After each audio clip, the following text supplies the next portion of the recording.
What up, what up, what up, guys? What is today? Holy shit, brother. I've been awake for like an hour.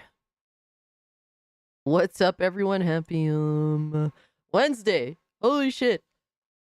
So it's almost cage day. But what's good, everyone? It's good to see you guys. Yes, Saturday night. Thank you so much for keeping me up to date. Holy shit, brother. We got Lilith in the chat. We got Golden Apples in the chat. Appreciate y'all. Dismal Dave, good to see you, brother. My man, Rocky. Hey, Mitty. Well, I hope that I can entertain you while you're at work, brother. But I hope you're doing well. My man, Scargut pulling up was good. Oh my gosh, yo, Gene Park pulling up. What is good, fam? Hope you're doing well. Oh, always good to see you, bro. And we got, who else we got? Oh, my two, good to see you, fam. You missed hanging out, Lilith. I hope you had a good time hanging out. You took a little break from the internet. That's always a good positive thing. So I'll definitely do, hope you had a good time. Censor 2, what's the good? Yo, my man, Cannoli Sasquatch, being a Cult of Cage member for 15 months. Hey. What a beast.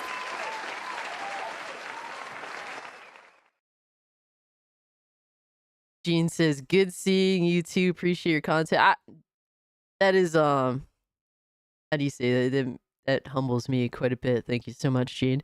Gene actually wrote an article that is one of my all-time favorite articles where he's talking about Zelda, Tears of the Kingdom. It almost brought me to tears, honestly. It was very touching. And so for a while I didn't think journalism could make me feel that way, because I feel as though journalism, in modern day is very controversial in areas where it shouldn't be, and not controversial in areas that it should be, if you get my drift. But it was quite shocking. It was quite shocking, and I was very welcome to it, and it goes to show that, Gene, you're a hell of a writer. Appreciate that. Absolutely. It definitely was something that I enjoyed reading, and I definitely shared it out because I thought other people would enjoy reading it as well. So shout out to you, Gene.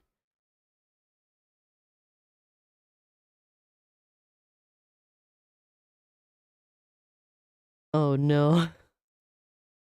Scargut, no. Oh man. So, well, this is part 2 of my React segment where, cause, a lot of people try to repaint Gamergate.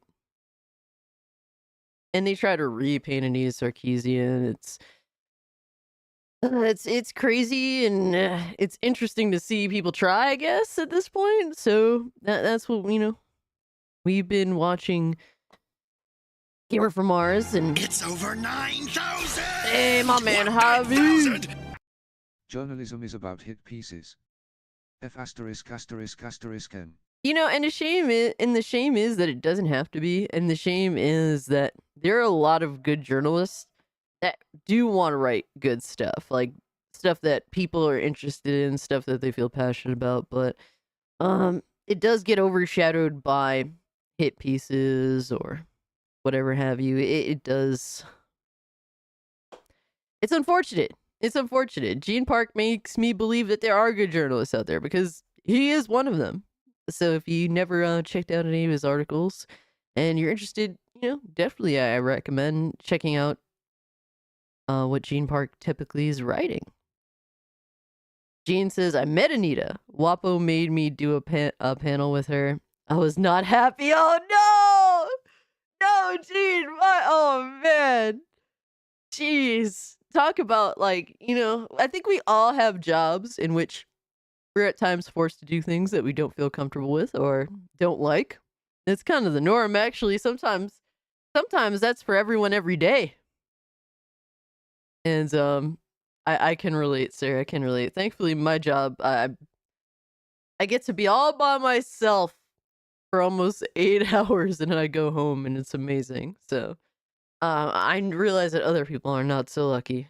Yes, I have my motor oil today, absolutely. But what have you guys been up to?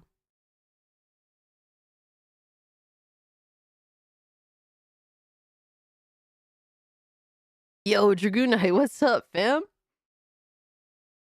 Oosh, good to see you. Never had a job that forced me to deal with an actual harpy.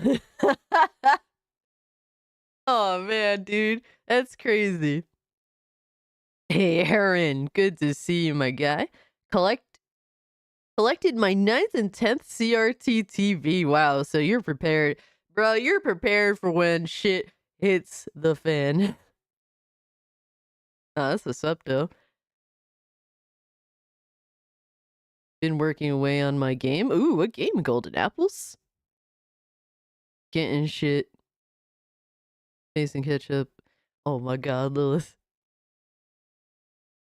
Jeez. Hitting the bottle. Holy shit. Drink responsibly. That's all I can say. Watching Fritz stream. Yeah. Well, I guess I'll, briefly talk about it tomorrow on the Twilight Zone of Gaming, baby. What's a harpy? You don't want to know, my two. You don't want to know. But it's really good to see you guys. I appreciate y'all being here. If you haven't, hit the like button. It really does help me out. And well, if you share out the video, that also helps too. Oh no. Already threw a bottle of whiskey. Holy shit, brother. But we do have to finish this react because, we got through 2/3 of it, I believe. And it was an interesting video. I definitely agree with none of it almost. Holy shit. Well, not literally, but is definitely from, in my opinion, what feels like a very biased perspective. And so I definitely want to see it through to the end because I'm wondering if there's any point where the gamer from Mars actually starts to thoroughly critique Anita Sarkeesian, because that really hasn't happened other than really a very tiny couple of instances where where he kinda, gives a little bit of pushback, but not really, nothing too crazy. It's almost like he's planning to be on the next panel Anita Sarkeesian has, if she ever gets that kind of attention ever again. I mean, what?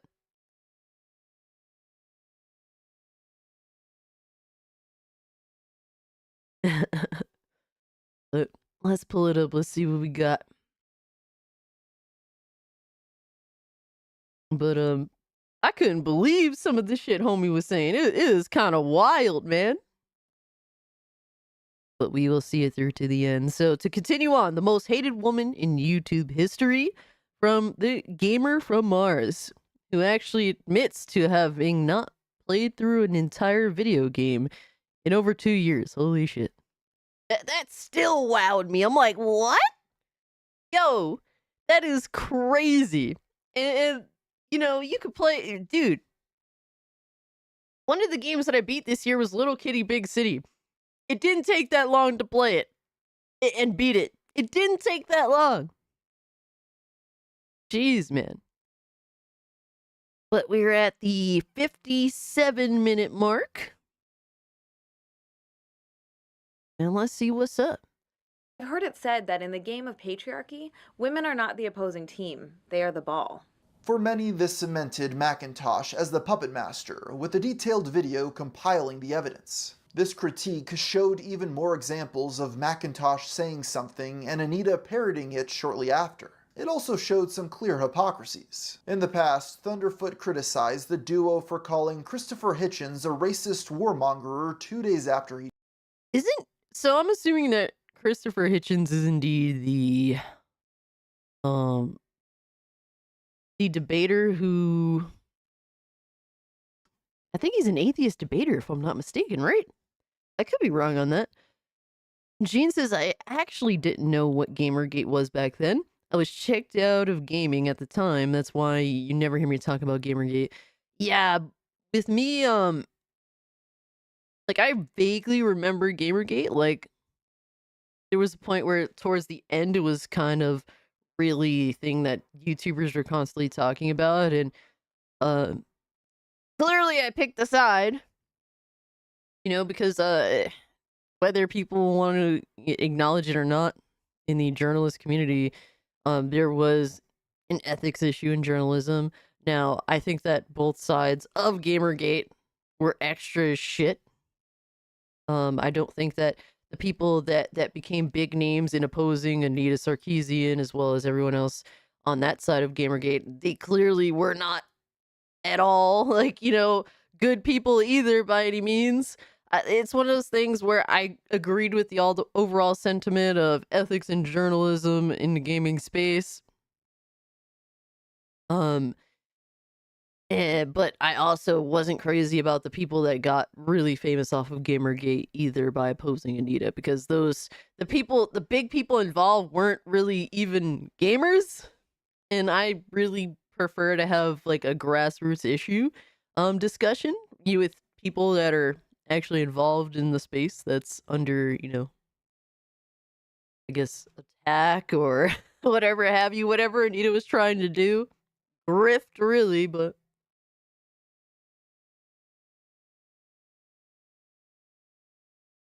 Gene said I learned about Gamergate during Angry Joe's end of the year wrap up, and then it just did it's an ethics issue. Yeah, and the thing is, it's like if you side with gamers, I guess on this, it's the ethics issue, but then journalists will say, well, it's really just a hate campaign against women in gaming, and it's like, okay, and they definitely go out of their way constantly to say that as much as they possibly can over the years. So it's almost like they want to rewrite history and not acknowledge the other side having to dispute with them. But hey, man, that's neither here nor there, I guess. He died. Then after the Charlie Hebdo terrorist attack, McIntosh said this: "I don't use my free speech to mock and deride the most marginalized and vulnerable in society like Charlie Hebdo. That was while refusing to celebrate the death of Osama bin Laden. I'm not going to celebrate the killing of any human being, regardless of how reprehensible they might have been." Even people against Gamergate felt they needed to be upfront about their distinctive roles. On the other side, things were falling apart for the Sarkeesian effect. This led to a new video by HBomberGuy, which garnered over 1 million views. This dude literally looks like a demon. See, this is what I mean. It's like, obviously, as a gamer, I side on the gamer side of Gamergate. But then you have people that represented it like weirdos that look like this. What the hell? Don't insult demons is crazy. I remember Gamergate, I didn't think anything of it. But being I'm more radicalized than before, I feel apathetic towards all these people. Oh no, Hobby. Glad I didn't read that end part. Yeah, it's one of those things where, honestly, when you get older, you become more indifferent to things, or you think everything is just ridiculous or pointless. And I definitely don't want to feel that way, but I recognize that that is sort of a thing. For better or for worse. You forgot Boogie2988 used it for money making scheme.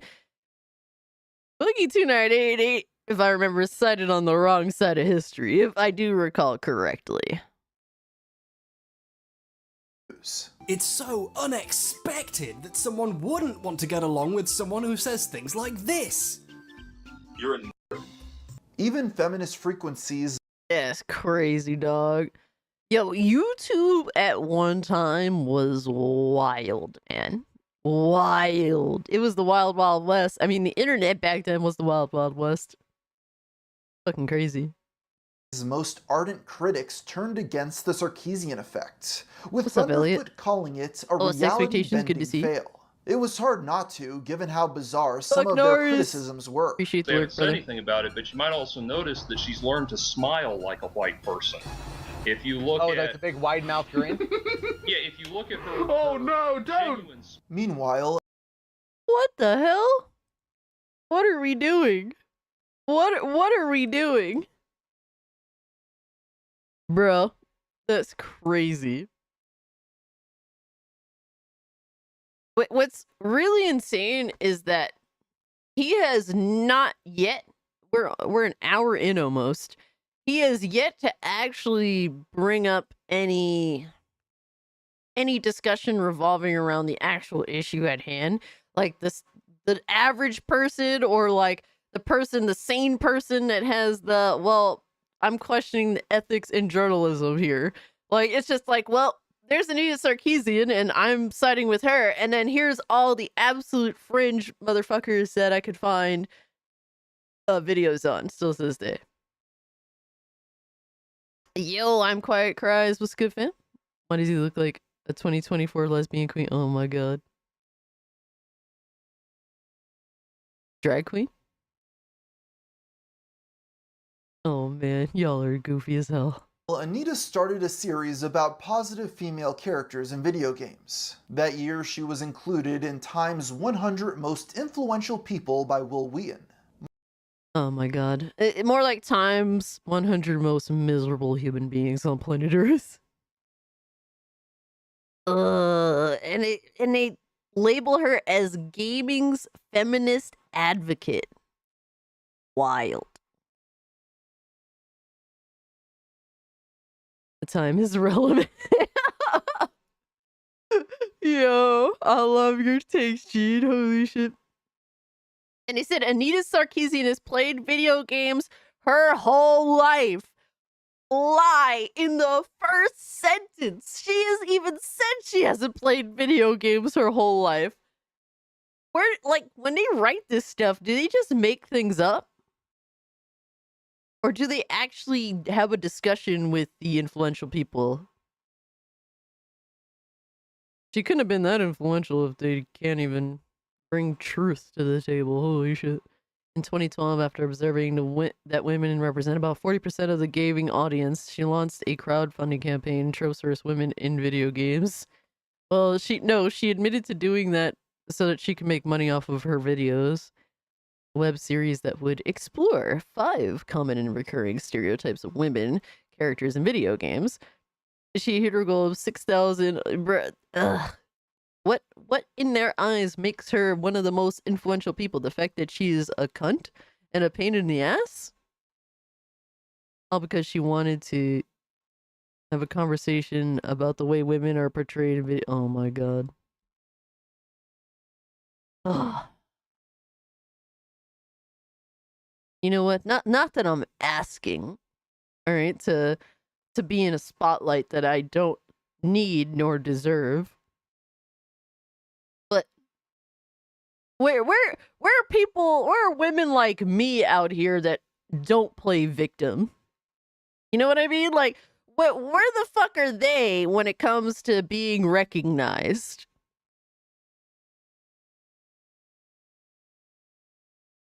It's like you have to, by default, you must play victim in order to be recognized as an influential female. Sounds rather antithetical to, you know, what you would think.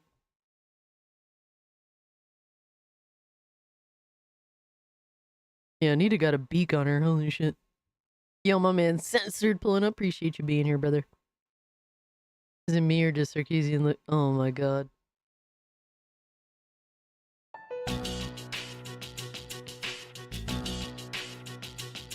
How dare you, sir? How dare you?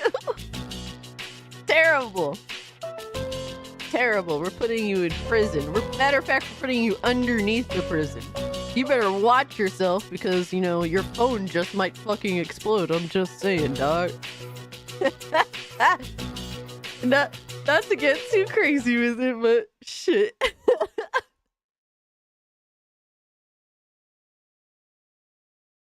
Milo instigated, offering a $10,000 donation to charity if she debated him.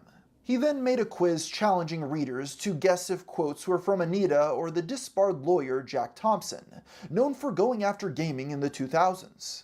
The comparison rang true after Anita and Macintosh criticized Doom 2016. Yeah, I mean, like, the biggest thing I've gotten from this so far is that really Anita it's kind of just the same as those people that were like anti-violence in games. And hated gaming because of the, you know, the violence in it, but with a but with like a feminist slant in order to not become immediately irrelevant. That's just what I'm getting. For being too violent. And heavily We just grifting. saw a packed auditorium full of adults cheering at seeing bodies cut in half with a chainsaw. Really think about that for a moment. Amazing. This is what gaming is here for. Well, what are we talking? Why is that a bad thing? We love seeing bodies getting freaking chainsawed in half. This is what I live for. Okay? It's over 9,000! Yo, my man, What, censored. 9,000? To be fair, her nose looks like Princess Vespa's old nose from Spaceballs. Are you good, brother? Are you good, brother? Hold on. What are we working with here? Because I'm not familiar with the tool that's being described.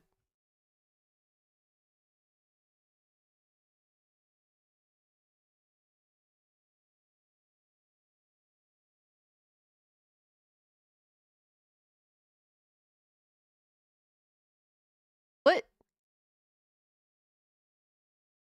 Dude, you're comparing Anita to someone who isn't ugly. I'm confused. How does that work? Hey, Kalina. Hope you're doing well. Happy Wednesday to you. Anita Sarkeesian is crazy. That is crazy. I'm so confused. What is going on? Do she got a beak? No? Do the Spaceballs lady got a beak? I mean, not really. I have a fucking beak. Like, have you guys... Bro, like, I have a beak. What are we talking about?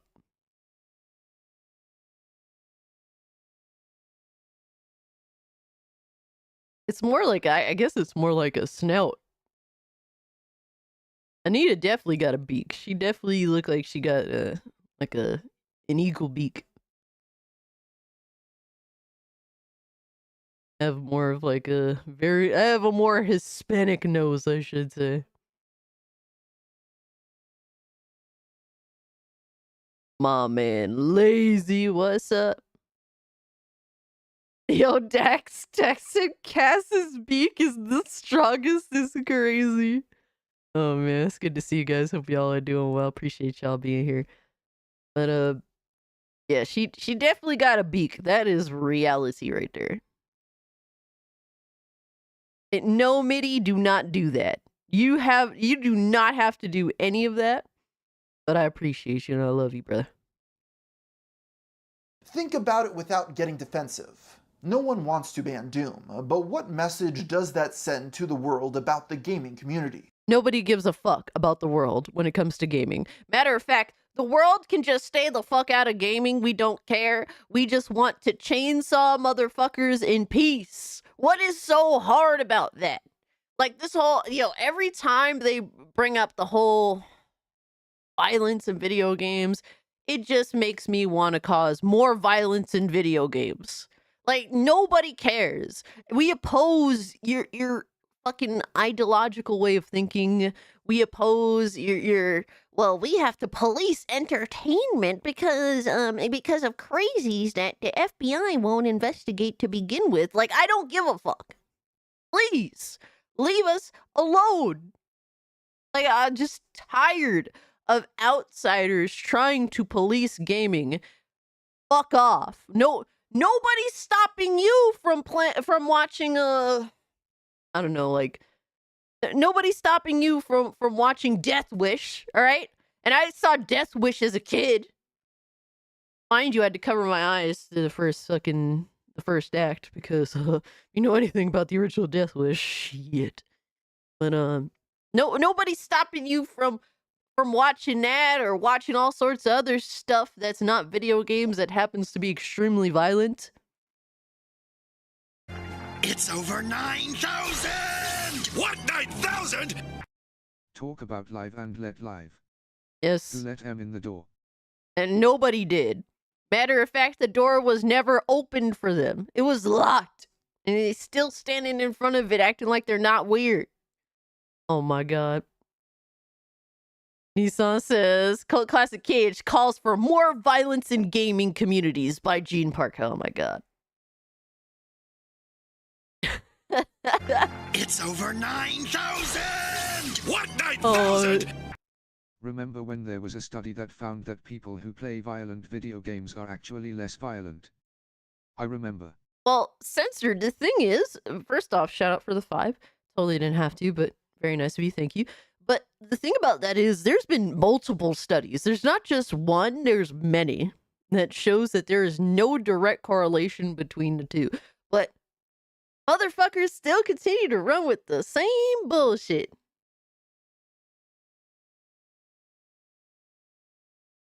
Like our government, our system of governing is broken, and people continue to blame everything else but what the issues are. That's the thing. Like, they, instead of addressing issues directly, hey, let's blame video games, let's blame music, let's blame television, let's blame comic books. Like, it's always been let's blame everything, but actually addressing the issues. That's what's shitty, man. That's what's shitty.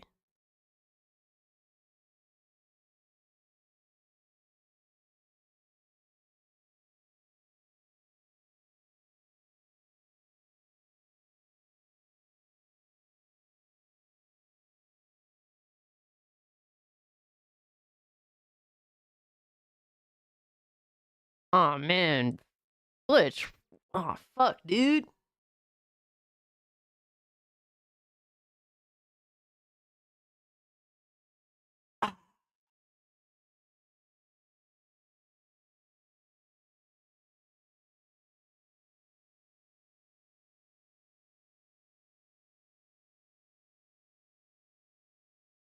Oh man, I wish I didn't read that shit, bro. Fuck, man.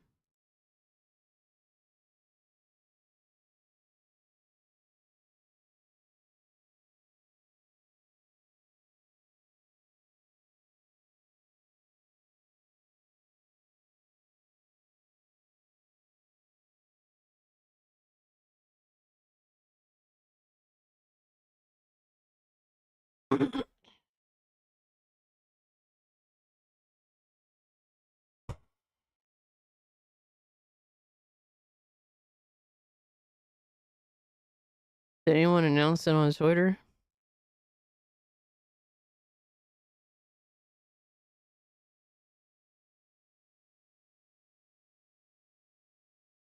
That's fucked, bro.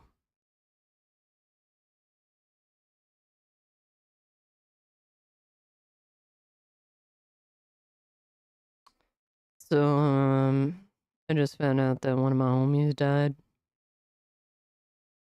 I don't think it's, I don't know if I should announce it here, but especially if it isn't like public knowledge.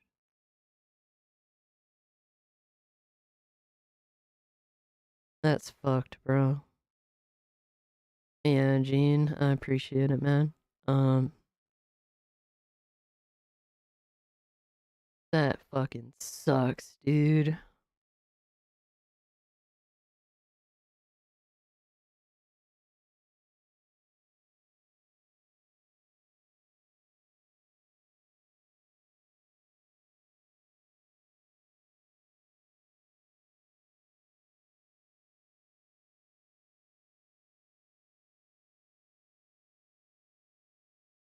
Well, they were sewing in the community.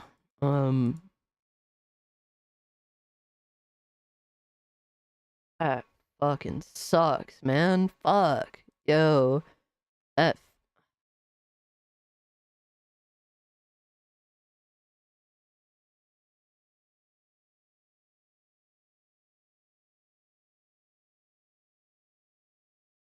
I can't believe that shit, man.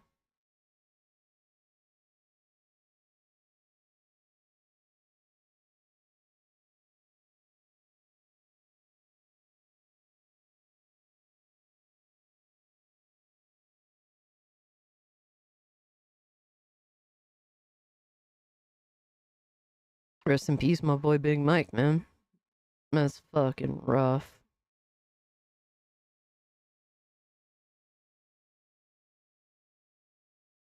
Big Mike was a good dude too, man. Fucking shame. He was funny as shit. Like he was so stupid funny. Yeah, definitely pour one out. Shout out to Struggle Gamers, Uncle Struggle for posting it. But yeah.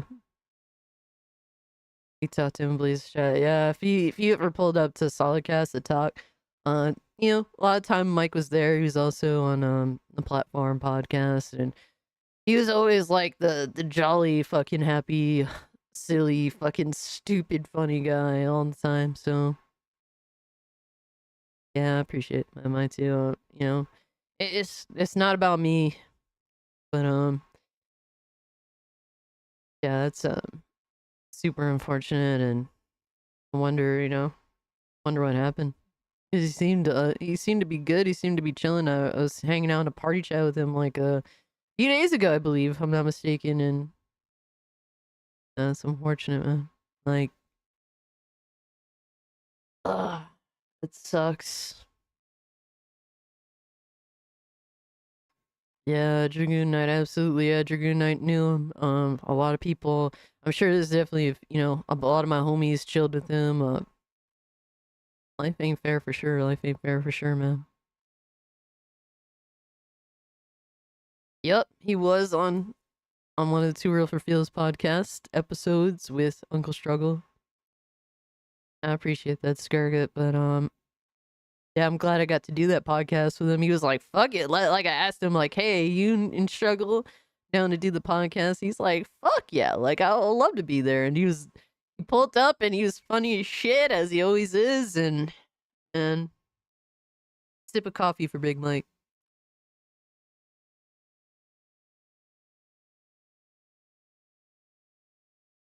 So, so it's sad and unfortunate, man. You never know. You never know who's, you know, here today, gone tomorrow. Yeah, Butch says Mike was a fucking goat, man. At the very least, he always kept it entertaining. Exactly, through some of the most he could be the most boring day, and Big Mike will say some crazy ass shit. And he'll definitely make it entertaining, man. That's just how Big Mike was. He had no filter in the best way possible. So yeah, not too many people like Big Mike. Not familiar with Big Mike. Yeah. Yeah, he was an entertaining dude, man. He just wanted to make people laugh. That's the type of guy that he was, so. But may he rest in peace, man. That's kind of wild. That's kind of the last thing I was expecting.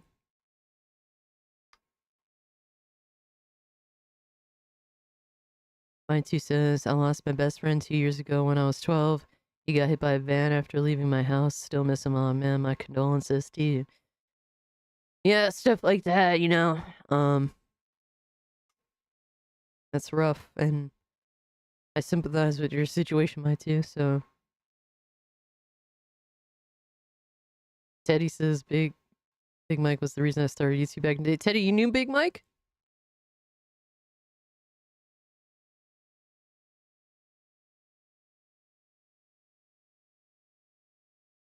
Oh man, shout out to you, Teddy.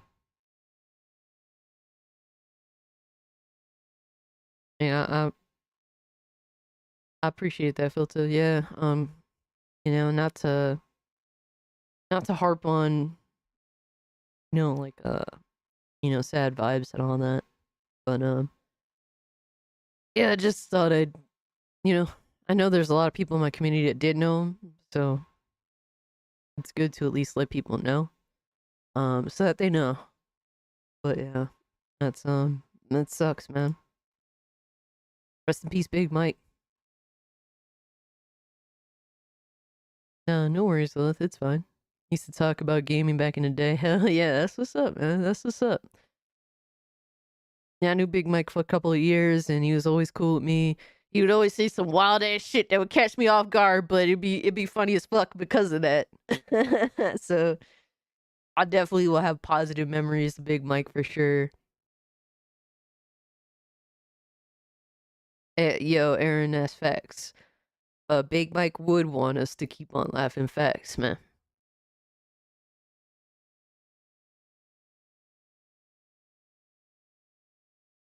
No, I appreciate that, but it's unfortunate, but rest in peace, Big Mike. Sad that I didn't know him too well. Yeah, man, I feel you, bro. That is what it is, man.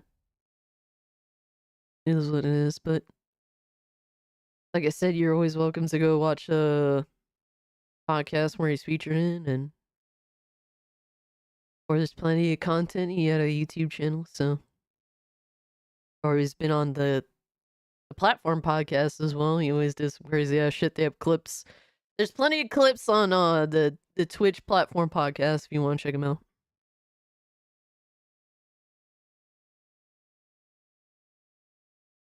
He'd bring up gaming quotes or Conquer's bed for a day.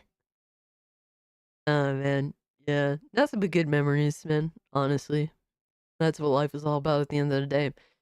So always concentrate on making good memories, guys.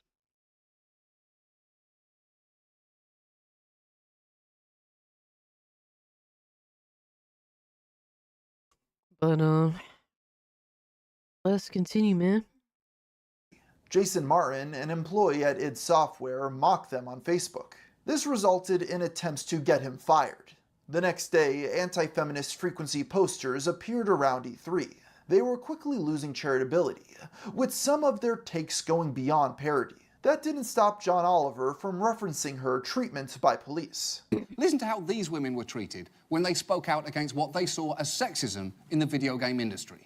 In July, Jack Thompson himself was asked about Anita in an interview. She's it's all not a good, warrior on Cash. the issue. She's a self-promoter, and I think everyone has pretty much figured that out. Also, she needs to stop whining about how badly treated she has been by the industry. When she gets the front window of her house shot at like I did, then I'll listen to her whining a bit more. The pioneers take the arrows. That's kind of a wild ass statement to say some shit like that. I mean, look, excuse me. It doesn't justify the behaviors, put forth against you, but damn. That is extra as fuck. Honey, deal with it. What's crazy is that even though people criticized Anita by comparing her to Thompson, I remember people siding with him purely out of spite here. Fun fact, I actually made 2 videos about Anita back in 2015 when all this was going on. One was about the reasons people liked her, and the other was about why people hated her. The first got 80,000 views and a slew of dislikes, while the second has amassed almost 1 million with glowing praise. It just goes to show that people were just picking sides at this point. And How does that show that people were just picking sides? People are just gonna go with what they do agree with. There's no... I mean, at the end of the day, I guess you do technically have to pick a side, but it means that, hey, the side that you happen to stand on, not too many other people were standing on. What are we doing? Like, that's crazy, bro.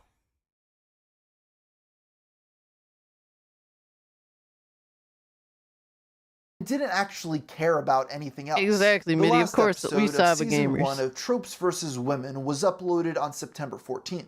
The very next day, the Sarkeesian Effect was released. It first premiered at a Gamergate meetup to exactly 9 people with mass ridicule following. Davis is edited out of the entire film, causing him to release his own cut. Weeks later, Anita and Zoe Quinn were invited to speak in front of the United Nations on cyber harassment against women. By doing this work, I have been the target for 3 years nonstop of egregious online harassment in all levels. I think it's important to recognize that harassment is, as someone had mentioned, it's not just what is legal and illegal, right? Harassment. Kalina, get some rest. Oh my gosh. definitely get some. Appreciate you being here and appreciate the positive sentiment. I'm doing well. Hope you guys are doing all right. But definitely, if you're tired, definitely get some rest. No one cared about Anita and Zoe. I mean, I think it's here's the thing, you kind of attract what you put out there. And I think it's fair to say that to an extent, Anita was it. And I guess maybe some of you guys would push back on this. Nintendo Civic Pocket Pair, ooh, they want them moonies.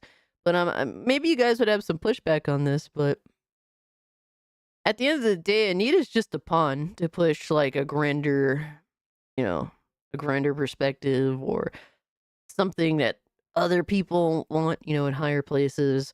Like, when you put out that grifter energy, like that's what you about. I mean, and you're in a situation where you could be used. I mean, obviously she was used.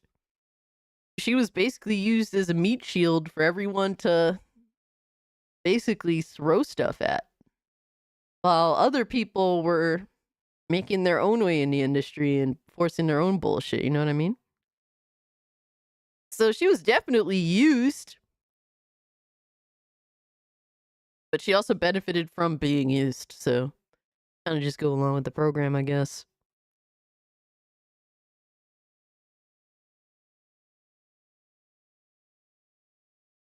Absolutely. Well, the mass majority of what she deems as harassment was criticism. Now, there's definitely people that went overboard, but those are so minor. Those are a minor amount of people in the grand scheme of things that basically said, stay the fuck out of video games. Is threats of violence, but it's also the day-to-day grind of you're a liar, you suck, you know, making all of these hate videos to attack us on a regular basis, and the mobs that come from those hate videos, etc. It was at this point that Gamergate started losing traction, with many of those who rose to prominence coming out of it with a flourishing career. This was the beginning of the skeptics, who all hung out together on Google Hangouts in defiance of the mainstream. That November, Milo accused Anita of faking her followers. Weeks later, she went live on Twitch to play Assassin's Creed. Yiannopoulos' fans raided her chat. To play video games? What the fuck, really? Yeah, obviously people can use the block feature, but solving issues simply, that's, a bit much. Well, to be fair, she also got doxxed and shit like that, so it comes a little bit, like stuff like that. It's like, okay then, like cyber attacks of sorts and doxing, all that shit is like crazy, extra.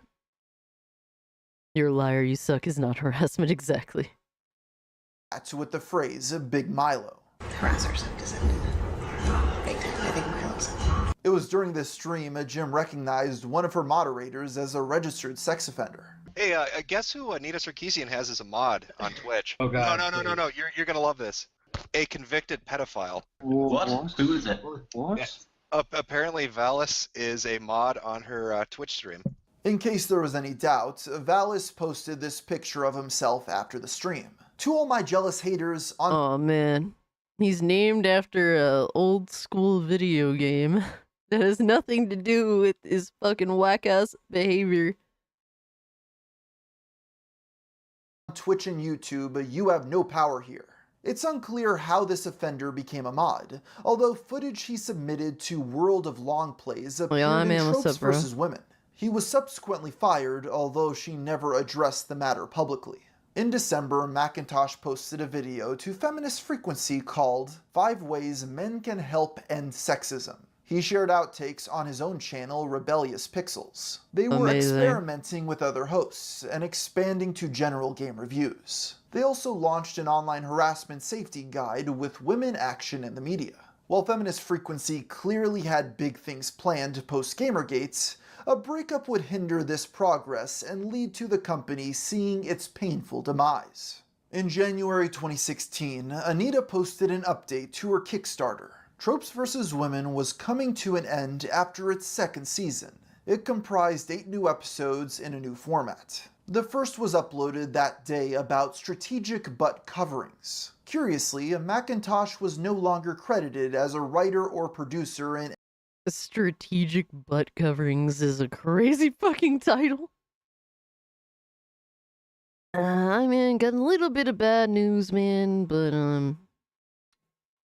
definitely doing my best to try and lighten the situation. But hope you're doing well, man.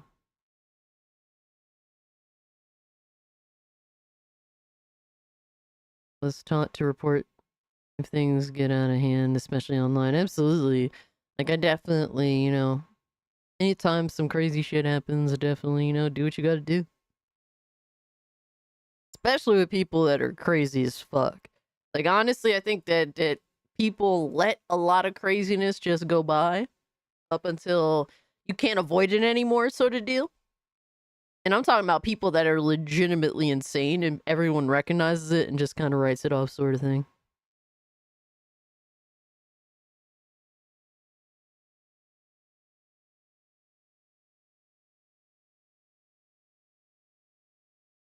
Audio reporter block. I get even. Here's the thing, Javi. I'm like that, but then I also lost my Twitter account for being like that. So it's like you're forced to be a little bit different. Otherwise, you suffer for it. That's the shitty thing about it. It's like that's the thing. Now it's like I don't normally block people. Like I still don't have the fucking patience to sit there and try and report someone. But I usually don't block people. I've begun doing so because of that. But like, you are at a disadvantage for being the one to get even. That's just what it is. Basically, I just told someone about themselves on Twitter and they got super offended by it. Jean says, by the way, I agree with you about toxic positivity. I'm not saying Paris or whoever is like that, but some of the worst people I know are always relentlessly positive.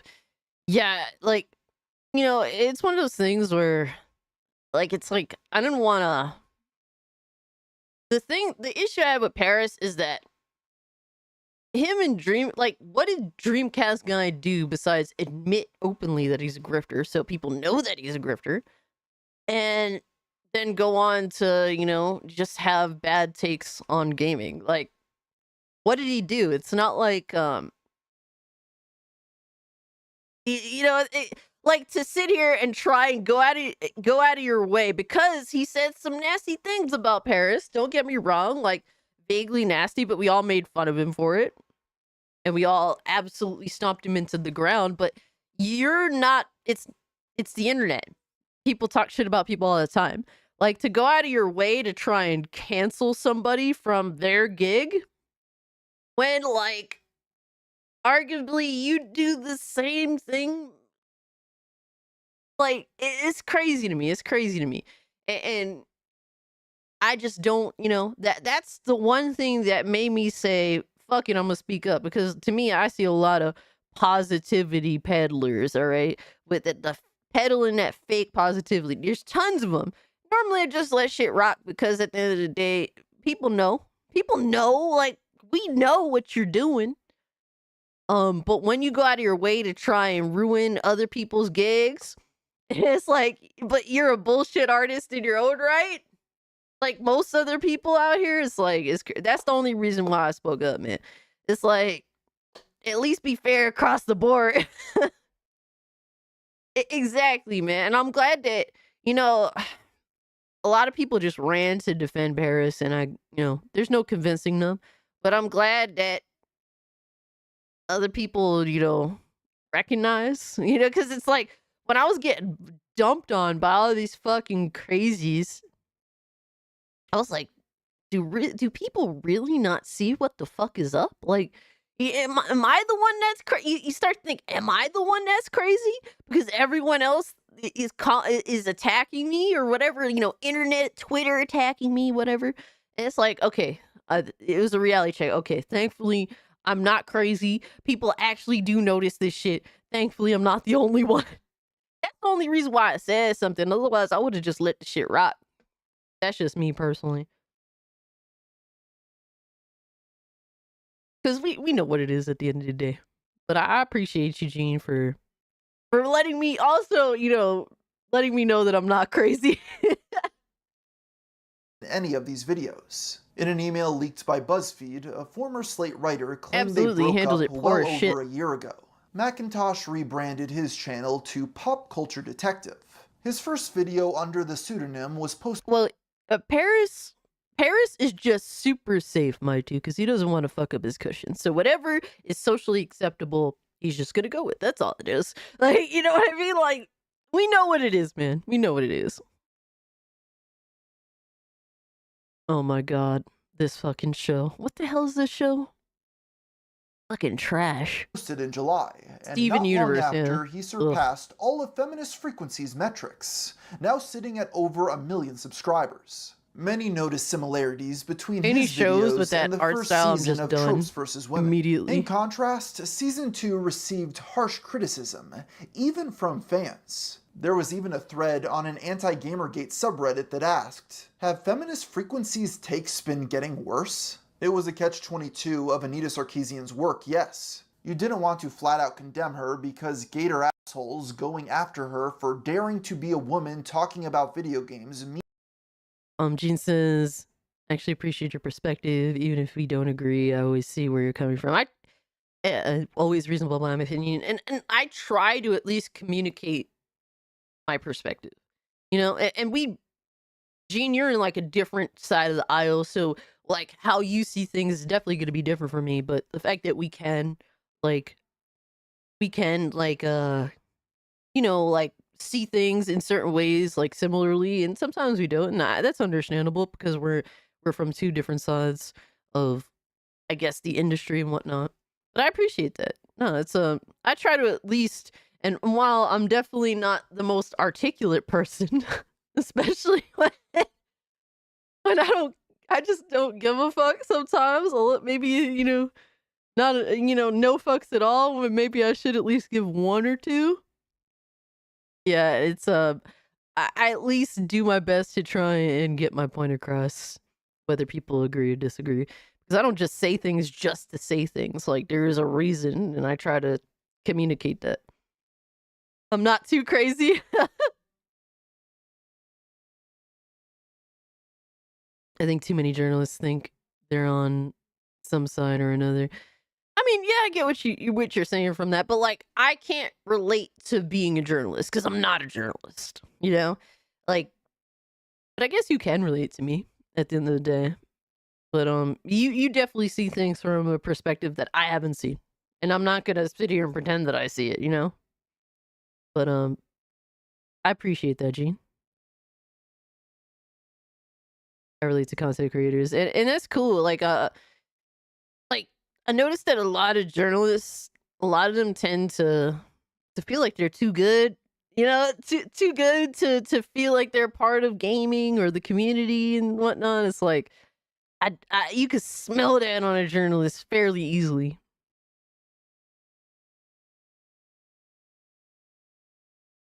Absolutely, Gene has always been down to earth, guys. Like, he definitely, like, I tell Gene is the type of dude, he follows everybody because he wants to have all the perspective. Like, there's people that have actually bitched at Gene on Twitter because he follows me.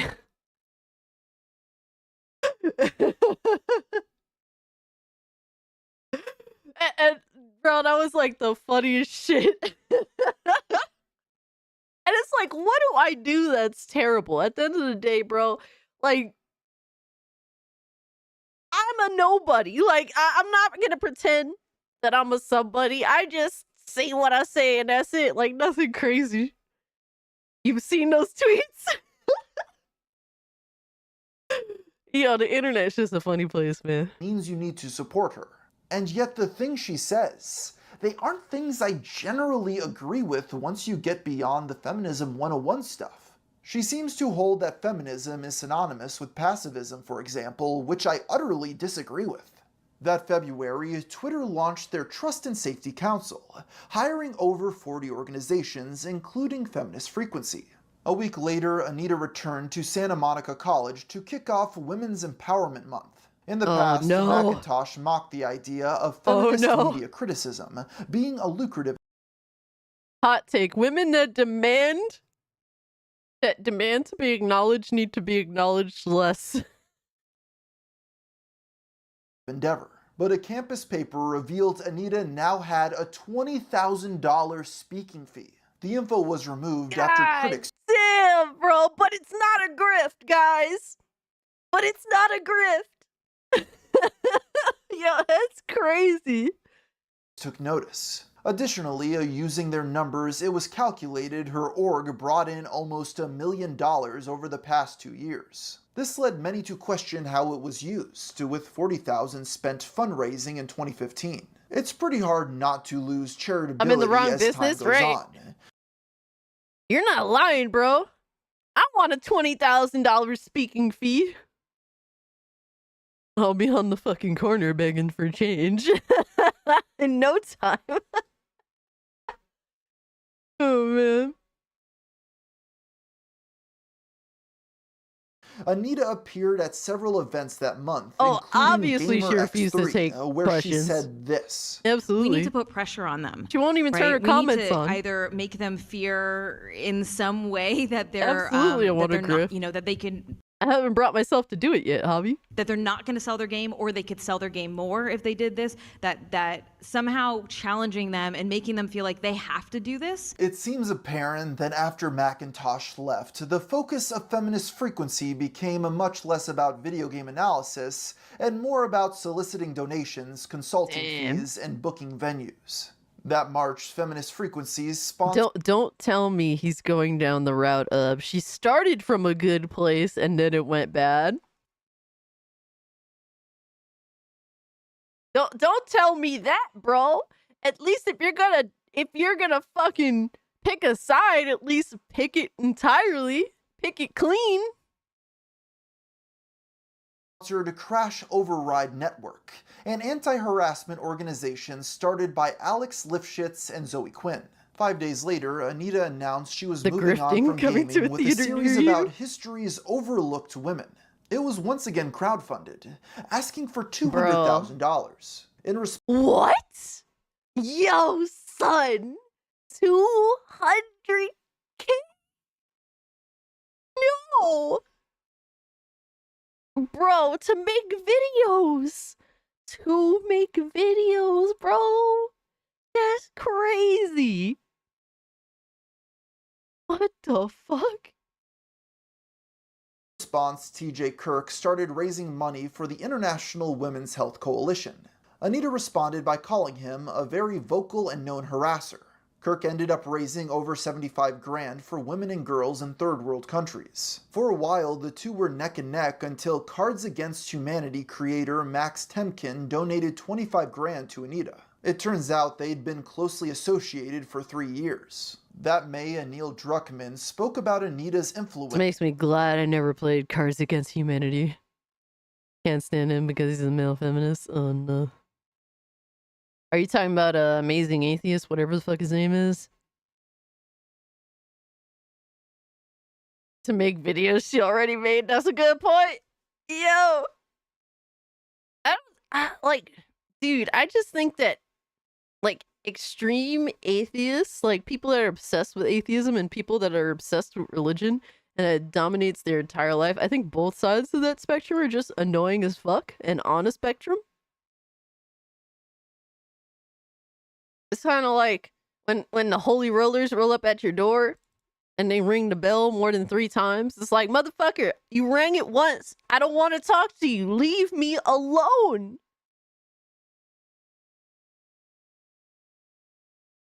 With a subsidiary of Yo, Rolling Philip, Stone. what's good with you, brother? He recounted a sexist focus tester that was so upset by their decisions, he left and cursed them out. The French Minister of Digital Affairs also credited Anita as the inspiration for a series of legislative proposals that would introduce tax penalties against games with sexual themes, ignoring the fact that French films are notorious for being sexually explicit. Yeah, like, that's crazy. What? Like, what's insane to me is that we have a rating system in gaming, but yet gaming needs to be more dumbed down than film is, and it's like, why?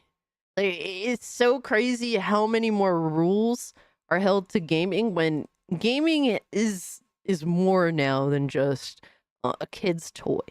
Like that's how it kind of started out, but it's a whole piece. It is a part of entertainment. It's a representation of our society, whether for better or for worse. And it's wild how gaming is gimped in comparison to everything else. This was thankfully unsuccessful. It was around this time in August of 2016 that over 850,000 lines were leaked from the Crash Override Network Skype group. It proved many of Gamergate's targets were colluding, at least to some degree. That included Ian Miles Chong, who owned up to his involvement and verified they were real. He admitted that beyond doxing, the group discussed— Oh, it's every time they show this dude's face, I just want to vomit. Ugh. You know, I was bitching about dudes on Twitter that hide their face and talk shit about me, like about how I look, and it's like, bro, that's one dude that needs to keep his face hidden, please. Don't show that shit, bro. Nobody wants to see your face. Nobody. Contacting employers to get people fired. There were also threats to sue anyone that supported Gamergate into financial oblivion. While Sarkeesian wasn't present, her then secretary, Catherine Cross, was. They tried to use their connections to get the Sarkeesian effect taken off of Patreon, but were unsuccessful. Funnily enough, a leaked conversation shows members insulting Macintosh. Like those bad feminist dudes we were talking about. Speaking over is a great way to put it, in my honest opinion. Macintosh? Him? Yes. I don't like how he does that. A lot. Yeah, I don't follow him. Enough white dudes on my timeline. Brianna Wu criticized Anita's ex publicly for his male privilege. With 2016 being an especially polarizing year, it's perhaps unsurprising they were upset with the election of Donald Trump. Anita uploaded 2 videos calling for people to join their cause before asking for donations yet again. Of Because course. of your enthusiastic belief in our work, Feminist Frequency has achieved so much over the past 4 years, but we still need your help. Your contribution at this crucial time ensures that we can keep progressing over the next 4 years. At the beginning of 2017, the FBI released a 173-page document about its threat investigations during Gamergate. They primarily cover the reports about Sarkeesian and Brianna Wu. While heavily redacted, many documents can be matched to known incidents. That included the threats at GDC and Utah State University. After reading the email for the latter, I can understand why it specifically distressed her. It's worded like a manifesto and references specific massacres. That being said, a lot of the other threats were clearly just trolls. My name is redacted of Gamergate. At this moment, we have over 9,000 bombs that we will use to blow up the TSC auditorium. No, it's over 9,000! No! And look, man, I'm not here to... Look, every threat should be taken seriously. Even stuff as ridiculous as this. I'm not... Every threat should be taken seriously. Not to sit here and joke, but... that is kind of funny though, I'm not gonna lie. Done goofed by inviting that feminazi to give a lecture. You're fucking dead, kiddos. While it was exhaustive, in the end, their investigations petered out. The FBI weren't able to identify any culprits. They declined to prosecute others and struggled with jurisdictional issues. At the very least, it put to rest the idea she wasn't reporting threats, as she did seem concerned for her safety. 2 months later, Anita would end up in a controversy with YouTuber and former Polygon writer Nick Robinson. On March 26th, I think secretly, maybe, just maybe, this dude, Gamer from Mars, isn't actually an Anita Sarkeesian fan. Maybe he's a fan of the Macintosh dude. Because he's definitely framing the situation as though Anita goes downhill after parting ways with Macintosh. That's what it's looking like. She goes down the grifter lane and her content isn't nearly as good as it was before. That's what I'm getting, even though Well, in reality, your content was never good to begin with, but... Nick tweeted, "No offense, but anyone who acts like they don't jack off to Crystal from Star Fox Adventures is lying to you." Anita responded to this obvious joke by saying, "Nobody in our office feels that way about Crystal. In fact, we find her character deeply disappointing. Here's why." She then linked to the first part of Damsels in Distress. Attitudes like this are indicative of just how male-dominated gamer culture remains. This led the entirety of Twitter to accuse the feminist of shaming him for being a furry. However, a few months later, Nick was called out for being creepy. I mean, as he should be, though. I mean... Oh, man. Watching social rejects, like different communities of social rejects fight each other is kind of entertaining. Someone should have threw a stick in the middle. Towards women in the industry and begging for nudes. He was suspended by Polygon and the next day fired. The final episode of Tropes vs. Women was uploaded on April 27th, 2017. With that, she concluded the series. In her 2012 Kickstarter, Anita promised 12 videos with a specific list of subjects. But if we look at the topics outlined, 4 of the 12 were never made. Now, she did make videos. Bro, she had a topic called men with boobs. Bruh, talk about a whole fucking grift. So the first Kickstarter she didn't fucking finish, and I think she had like 2 more Kickstarters? Like, what are we doing here? But they all concern sexualization. It's possible the originals were dropped once Macintosh left the project, but her backers didn't seem to mind. Still, I find it outrageous that people gave her money for a new crowdfunding project while she never actually finished the first one. Shortly after, it was discovered Sarkeesian's dad had an online presence. His name is Wally. I'm Wally Sarkeesian. On 10/4/16, I gave $200 to Donald Trump. I live in California. I'm retired. Oh my god. His Twitter handles every Trump donor is so weird. Yeah, where's Wally? Where is he? He posted his location. Because users found he donated $400 to Donald Trump. It turns out he ran a website criticizing Turkey and its current sitting president. They were apparently no longer on good terms, although this is speculation. What a fucking surprise. Anita hates men and also has daddy issues. Oh my god, I'm so fucking surprised. Following Tropes vs. Women, Anita started several series including The Freak Show that would receive a fraction of her viewership from a few years prior. Losing her cultural relevance, her critics would soon have a chance to confront the woman that they had mocked for the past half-decade. If you've been paying attention, you may have noticed a specific name missing from the record up until this point. Carl Benjamin. Oh my god, this fucking guy. Is Sargon of Akkad even still relevant? At all?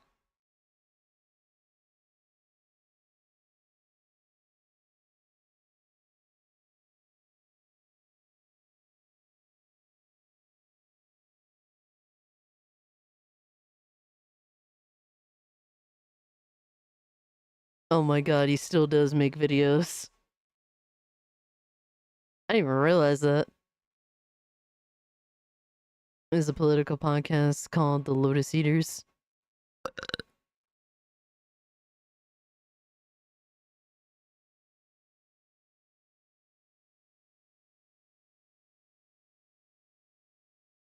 Wild. You still streaming from this? No, I wasn't streaming this morning though. I was working. I was working, bro. Oh, this is part 2. Yes, we have a burp for Lilith. Shout out to Lilith. She runs a podcast. Huh. I didn't realize that. Like, I just think everyone out of Gamergate is fucking annoying. Like Gamergate 1. Yo, Lord Blazefire was Gucci, brother. Like, I purposely just avoid all of these people. I don't know if there's anybody out that that kind of made their fame off of Gamergate, one that I pay any attention to whatsoever. Otherwise known as Sargon of Akkad. This jolly British chap was a skeptic that grew prominent amidst Gamergate. While the first videos on his channel predate the movement, they were still about Anita. His coverage ranged from her past in teleseminars to her being a fake gamer.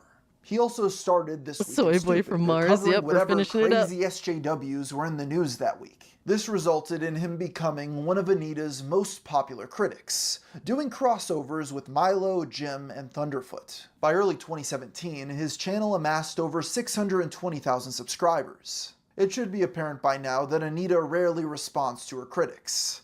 That made it of particular note when she was scheduled to speak about harassment at a panel at that year's VidCon. While she appeared a year prior, this time around, all the prominent skeptic and commentary YouTubers came together to hang out. This is an era where you would see people like Your Movie Sucks and Maddox standing next to a Kekistani flag held by Chris Raygun, Andy Worski, and Mundane Matt. There was a minor outcry after several breadtubers had an amicable dinner with Shoe on Head and Armored Skeptic. Breadtubers, Jesus. You know, like, honestly, YouTube is insane. Like, just the shit that has transpired over, like, decades at this point, right? With YouTube is just, man, from the interesting shit to the negative shit to the people that have been exposed who are longtime YouTubers for doing insane stuff. Chris Cross, stray bullet for this. Well, I mean, Pal World has the means to fight back. Yeah, I don't know why Nintendo would do that. We're gonna have to talk about that tomorrow on the live stream. On a Twilight Zone of gaming. That's definitely gonna be a big topic of discussion. But that's all besides the point. The event had several panels about women's representation, with Anita's on June 22nd. It was scheduled at the Press Play stage from 5 to 6 p.m. This is where the anti-SJWs were to attack, as her critics planned to show up early and fill up the first 3 rows, with some even streaming it live. The attendees included Bunty King and of course Sargon, who sat in the very front. Anita noticed this shortly after her intro, with her expression Ooh, you're watching sour. Cops? A What a minute fucking later, she throwback. announced a notorious harasser.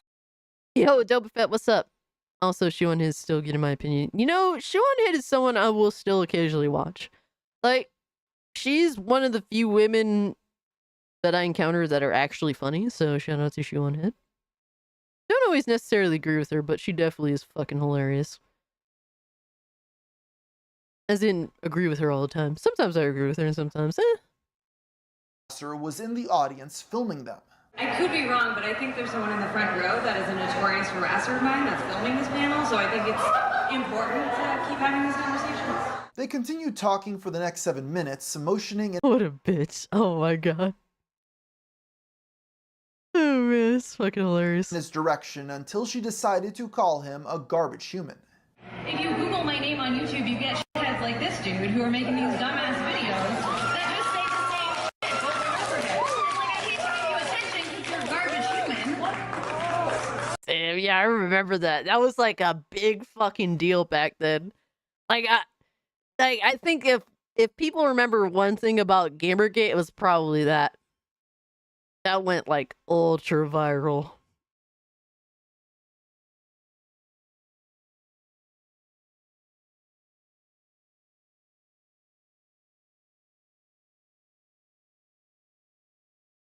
Yeah, she was very much intimidated.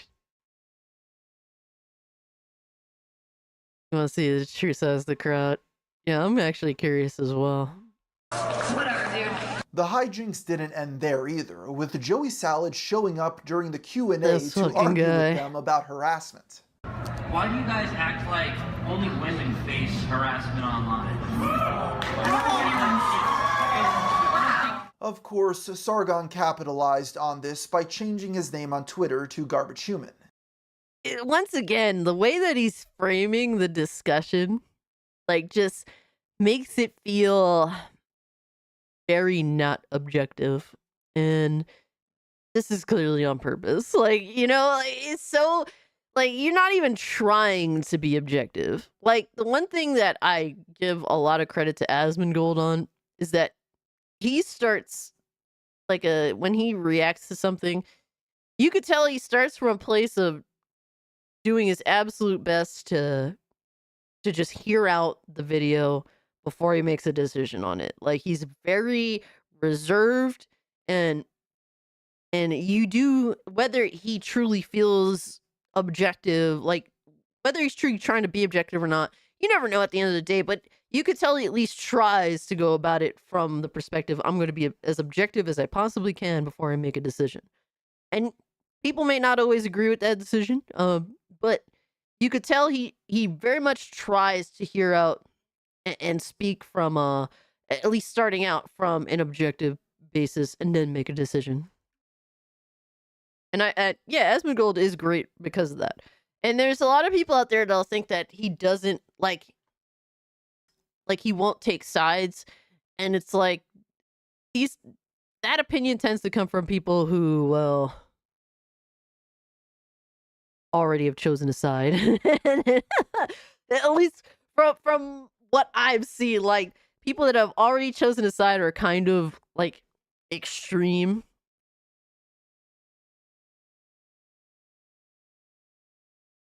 Yeah, I mean, at the end of the day, everyone's their own individual. You're not always going to agree with everything that they say, but you could tell people who are genuine versus people that are just that how do you say, like, people that are genuine, that have decent takes, or at least they're trying, versus people who are just completely unreasonable. And I think Asmongold is a very reasonable dude. He then called for VidCon to reprimand Anita, Absolutely, accusing her of censored abuse. Shocking to be harassed by Anita at VidCon just for attending her panel. We'll show it to my 600,000 subs tomorrow. Oh my god. This whole, I mean, obviously it's for the lulz. The He's one time doing Anita it, engages with a critic is to bully them. Absolutely no empathy shown towards a victim of abuse. This is exactly the kind of follower Anita attracts to VidCon. It quickly made the rounds, with many of the skeptics present covering the ordeal. Sargon quickly uploaded his own, directed towards VidCon's founders, Hank and John Green. I was sat quietly anticipating an interesting discussion, but instead, Sarkeesian decided to use her position of institutional privilege as one of VidCon's featured creators to launch an unprovoked tirade of abuse after singling me out specifically to bully, culminating in her calling me a shithead and a garbage human. Sargon is such a bitch. It's like, I feel like he's obviously trying to act like Anita would in that instance, for like in terms of just for the lulz, but he also just is a bitch.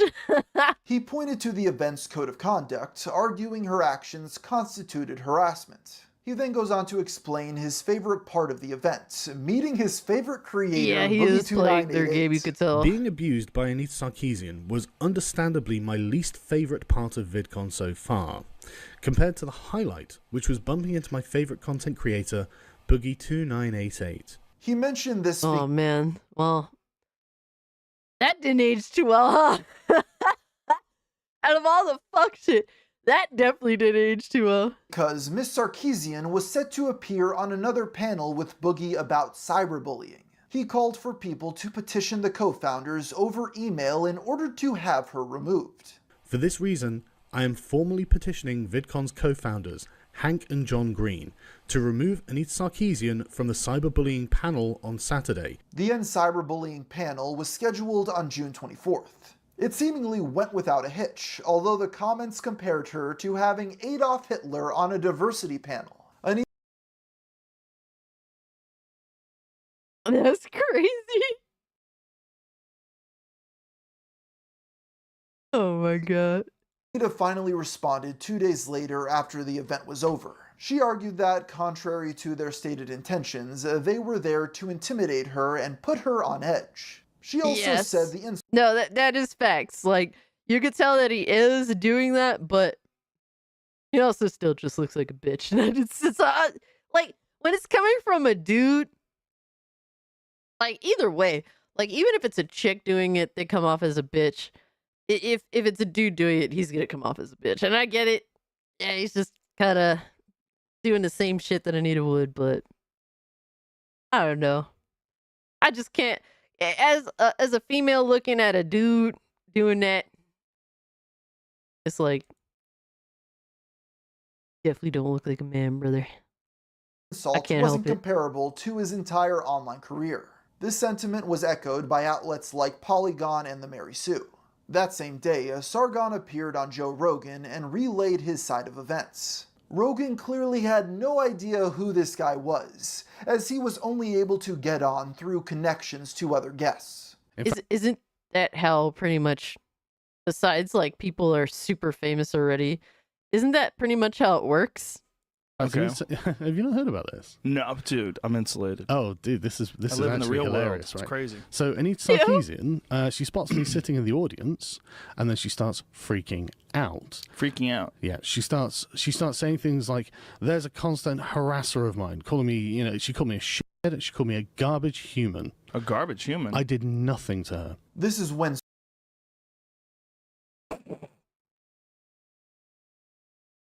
Sargon admits he's made over 30 videos about the feminists, which clearly takes Rogan aback. And she's under the impression that all of my videos are about her. And I actually, on the ride over, I got people to count it up for me. I've made around 30 videos in about 4 years referring to her. And that's a lot. No. It sounds it sounds like a lot, but that's less than 4% of the videos I've made. I've made 7. Less than 4%, bro. Okay, brother. It's still a lot, though. I mean, in 4 years, I don't know, bro. Some of these YouTubers that have made videos on illicit content, man, I think they've eclipsed that in less than a year. I'm just saying. 780 videos. I work hard. I'm sure you do, but that's still 30 videos. I don't care if you've made 100 million videos. You still made 30 videos about her. I don't think that's a large number. Things only intensified a day later when Boogie uploaded his side of meeting Sarkeesian at the event. It's hard to imagine now, given his crypto... Wait, hold on. I'm curious how many views Things only Boogie got. intensified a day later.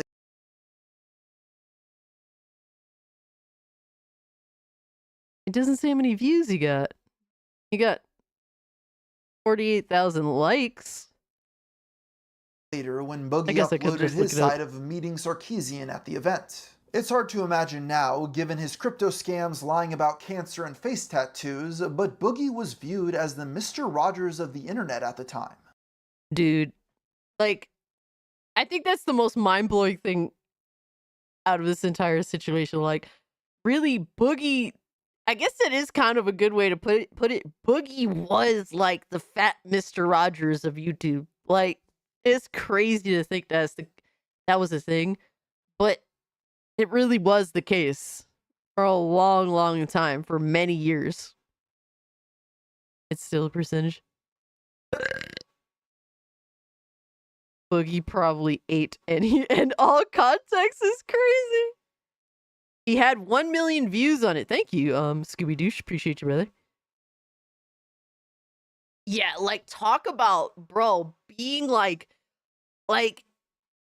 fucking, talk about being in I don't even know how to put it. What is this fall from grace? I don't think there is a greater fall from grace than this. Thank you, Philip. Thank you, Lilith. Thank you, son. Dude, this guy was at the gates of heaven. Not to imply any sort of death or anything, but this dude was deemed as a fucking saint only to flush himself down a fucking toilet. It's crazy. Oh my god, censor, not a black hole, brother.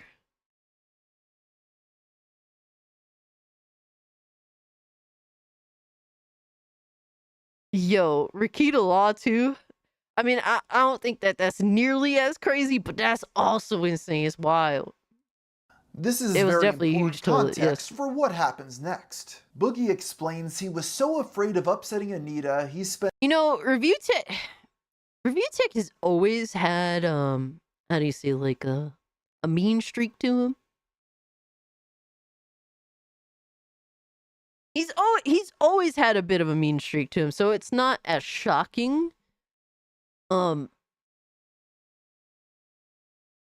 he hasn't lied about cancer, so it's not that low. Like all the shit that's happening to Review Tech now doesn't surprise me at all, because he's always been the dude that can never just leave bait alone. Like he can never do it. Like anytime anybody baits him, he always had to take the bait every motherfucking time. So sooner or later, the chickens are gonna come home to roost. Like that, sooner or later. So I'm not really surprised by Review Tech. I mean, there's a couple of things that are kind of surprising about him, but he's always had a bit of a mean streak to him, because he can never just let shit lie. Like I don't know, he always wanted to be in the trenches. I think he thought no matter what, as long as he's in the trenches, it would benefit him. And now he's found out the hard way. That's over. Like, people are just over it. Spent 6 weeks preparing, rehearsing his statements, and even verifying them with other panelists and organizers. While the event went mostly well, she supposedly took issue with his— See, I never really watched his live streams like that. I've always just, back in the day, I would just watch his videos. And I actually, a picture of mine was featured on the thumbnail of one of his videos. So this is way before I did YouTube, by the way, guys. Years before. So there was like people saying that their switches were cracking, and mine was one of them. So I posted a picture of the back of my Switch having like a crack on it. And this is after like having a Switch for like 2 or so years. And I was like, yeah, my Switch is cracked too. And he actually featured my picture showing the crack on his video. And not actual crack, but a crack. And not a butt crack. So yeah, that's my little relevance in terms of Review Tech USA's history. His closing statements. And I said that I wanted to remind everybody in the audience that I am a person of privilege as Just a white wear and cis tear. male. They And aren't then I very went sturdy. over the types of attacks that have happened to me again with the assassins and the boxes of feces Oh my God, Lois. and all of that kind of stuff. And then just try to remind the audience that if, whoever you are, if it can happen to me, it can happen to you. And then try to remind everybody that this isn't a matter of identity politics. This is a human rights issue. That apparently set her off, leading Anita to confront him afterward. I'm shaking, very, very nervous, but I felt like it went well. And when I get off of the stage at the bottom of the panels, there's Anita, and she seemed to be very, very upset. And I don't remember exactly what she said. I'm paraphrasing here, but she said in a very upset that I think it was very fucking uncool that you said what you said there at the end, knowing that no one else. I remember this video. I watched this video many, many years when he dropped it, because I used to watch Boogie 2988 relatively consistently. Yes, he was a lot fatter back then. I remember this video. And he did come off like a bitch. But like, it's one of those things where if Boogie came off like a bitch, it was relatively understandable because of his demeanor. Because he was that sort of fat Mr. Rogers sort of dude. So like, I didn't really think too much of it at the time. Would have enough time to respond. And I bet you can imagine how that affected my anxiety, because the exact focal point of my anxiety for the entire weekend, in fact, for the last 6 weeks, the nightmare scenario that I was terrified of actually had come true. I had upset somebody who I very, very much had tried to not upset and did not want to upset. Now, this isn't where the video ends. Boogie goes on to explain she calmed down and they had a civil conversation in the green room. This led him to receive mass dislikes, with many accusing him of defending a bully. The incident would end up sparking an entirely new wave of backlash, with known domestic abuser I'm Alex calling her out for berating the nicest man on the internet. It's worth pointing out, Boogie would give a much different recount of events to the skeptics. I know, later right, on. Hobby? Like, here's the thing, like, any person that has, like, that doesn't give a fuck, or, like, just any person that's not Boogie would have said some shit like that, like, too fucking bad. But, it's Boogie. Like, when people were mad at him, I was like, I get it, but it's Boogie. Like, what were y'all expecting? Like, you know what I mean? Like, that was my takeaway at the time about it. Nobody cried. She shoved her fucking finger in my fucking face and wagged that shit. She's like, I don't fucking appreciate what you fucking sit up there knowing I don't have a fucking time to fucking respond. And I'm like, lady, I have an anxiety disorder, so I recommend you walk away right now and we can talk in a few minutes. Ugh. Having, like, the perspective we have of Boogie now and reassessing how he used to act, ugh. Ugh. So disgusting.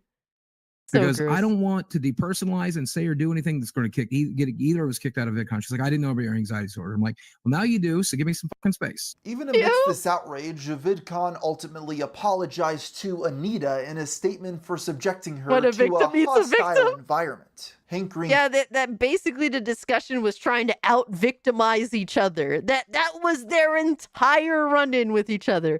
Well, gotta out-victimize her. That's crazy. Clarified prior to the outrage, he had no idea who any of these creators were. The decision was so unpopular, Philip DeFranco called it ridiculous. What is the point of having a policy in place when people break that policy and the net result is you apologize to them? While understandable that Anita wasn't disciplined, it does come across as bizarre that such a large event had to say sorry because she chose to get in a fight with people in the audience, even if they were smugly staring at her. Yeah, that is crazy though. All right, Aaron, thanks so much for hanging out with us, bro. Appreciate you. He out victim Sarkeesian, exactly. Like it is crazy that I do remember this, like with the venue of VidCon actually fucking kind of taking the dive, and it's like she started this. Typical woman, I guess you could say, right? No accountability whatsoever. By July 1st, Sargon had uploaded 9 videos about Anita since VidCon.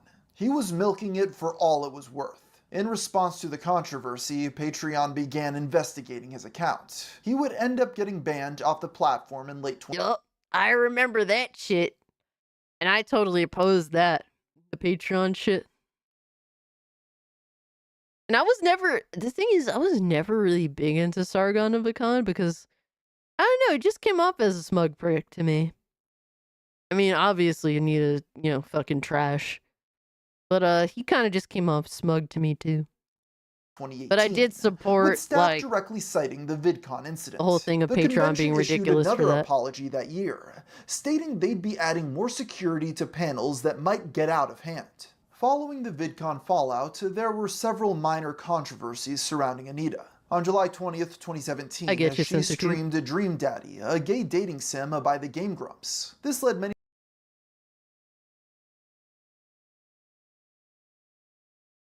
I'm convinced that feminists that aren't gay just wish they could be with a gay man.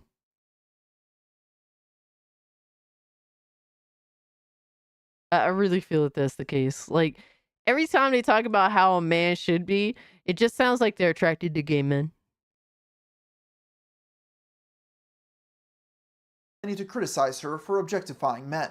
The late Total Biscuit garnered a negative reputation in many circles for not condemning Gamergate. He also criticized Anita publicly on several occasions. This resulted in backlash when he was interviewed by Kotaku, including a direct complaint from Anita herself. Outrageous and irresponsible of Kotaku UK to post this puff piece on a Gamergater on the hate movement's anniversary. The writer Rich Stanton issued a public apology and deleted the article. Funnily enough, users uncovered a tweet from 2015 where Stanton admitted, biggest irony in games, Gamergate made Sarkeesian's videos untouchable. They're poor and often inaccurate. Will I criticize them? Not a chance. You just did. You just said that they're basically bullshit. You just admitted that in the grand scheme of things, her fucking videos are ass, but I'm just gonna stay quiet. Well, you said everything you needed to say. What the fuck? The first upload to Feminist Frequency after VidCon was on August 30th. It was also the start of the channel uploading a bunch of lazy podcasts, which caused views to plummet below 1,000 per episode. Undeterred, Anita announced a new book called History vs. Women, and got in, which caused views to August 30th. It was also the studio's Untouchable. They're poor and often inaccurate. Will I criticize them? Not a chance. The first upload to Feminist Frequency after VidCon was on August 30th. It was also the start of the channel uploading a bunch of lazy podcasts, which caused views to plummet below 1,000 per episode. Or maybe nobody cared anymore. Undeterred, Anita announced a new book called History vs. Women, and got invited to the week-long Joko cruise. She then once again asked for donations in a YouTube video. While her I think really the demands for donations or or just the grifting, like the outward grifting, like the I made it, so I'm gonna grift as openly as possible and act like I'm doing the Lord's work on the interwebs. Like that's probably what did it more than anything else. Series about gaming had ended, her work in the industry hadn't. In February of 2018, she was given a tour of BioWare's Edmonton office. Rumors circulated that many devs were upset with her visit.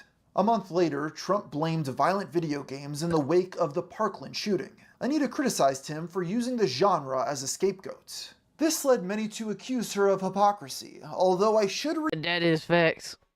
Look, man, anybody who just goes out of their way to blame video games for violence that happens in the real world, you're just always wrong. Doesn't matter what fucking side of the aisle you're on, it's fucking dumb. Absolutely dumb. Baby burp. Like, it's over. And it is ironic coming from Anita of all people. The Lord said to obey your husband. Ew. Hobby, thank you so much for the tea, brother. And goon chair. Where is the goon chair? Where? I feel like I just made a mistake by a scene, but yeah, this is a huge Trump L for sure. And it is fucking ironic coming from Anita, because really what I've gotten from at least this video, more than I thought prior, is that she is very, you could tell that she is anti-violence in video games, but like her slant is from a feminist perspective. That's what it seems to be, at least in my opinion. And for her to fucking judge Trump, it's like, it just goes to show that people have to disagree just because of what side they're on. It doesn't matter. Like, some people just never want to see eye to eye on things. You would think that she would actually agree with some bullshit like that, even though obviously we know it's bullshit. You thought everyone had a goon chair? Oh my god.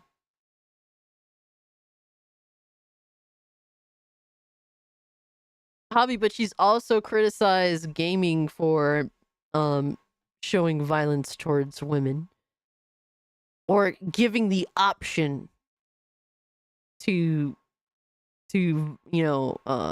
show violence towards women, not necessarily demanding it or whatever have you. Like, that seems to be a big factor in her thought processes.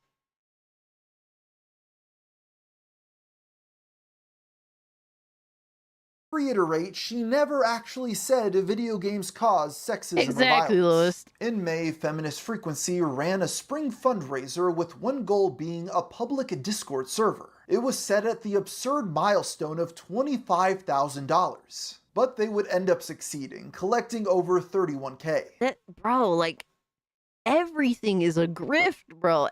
Bro.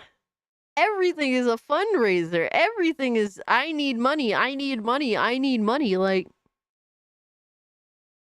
bizarrely, a month later, she complained about the scene's lack I think that of this ethics, does more blaming pro-gamer damage than anything else. It was around this time she mocked Mundane Matt for trying to contact director Ryan Johnson about the movement. This misogynist fool was harassing and stalking me years before the hashtag Gamergate was ever dreamt up by a douchebag D-list celebrity. In August, Anita was invited to the tabletop convention Gen Con as a guest of honor. The event was also attended by Jeremy Hambley, better known as The Quartering. Hambley would end up getting sucker punched, with the attacker identified as one of I remember that. I remember that. And he didn't fight back at all. Oh my god. Yep, I remember that shit. He didn't fight back at all.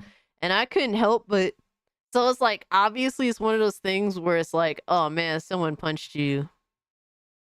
And obviously this is wrong. Why didn't you fight back, motherfucker? Like, you a big motherfucker. Like that dude is tall as shit. It was kind of funny, I'm not gonna lie. Like, the way he, like, obviously what happened to you was wrong, but he kind of bitched out too. Of her fans. Real talk. If you have a problem with Anita being invited to Gen Con, f***ing fight me. I'm easy to find. The perpetrator named Matt Lauder was sued and eventually I remember apologized. that, yep. With visits to BioWare, Naughty Dog, and Arcane, Feminist Frequency's influence at this point was undeniable. Well, the formerly mentioned Hambly obtained and later released to Ubisoft leaks that showed direct mention of her series. If that wasn't enough, her videos appeared at an exhibit in the V&A Museum of London. In early 2019, she participated in the hashtag #SaferGDC. Her thread calls out male allies that were often predatory or abusive themselves. Shortly after, she launched herself as the head of a team. It's almost like she's attacking the people that support her. Oh my god. But it is wild how many companies have indeed referenced her work or support her, openly discuss their support of her. Like, it's fucking crazy. It's antithetical to making money. That's why you don't threaten to fight someone. There will be someone that will mess you up, absolutely. Team of paid consultants. Yeah, look at Alyssa Mercante.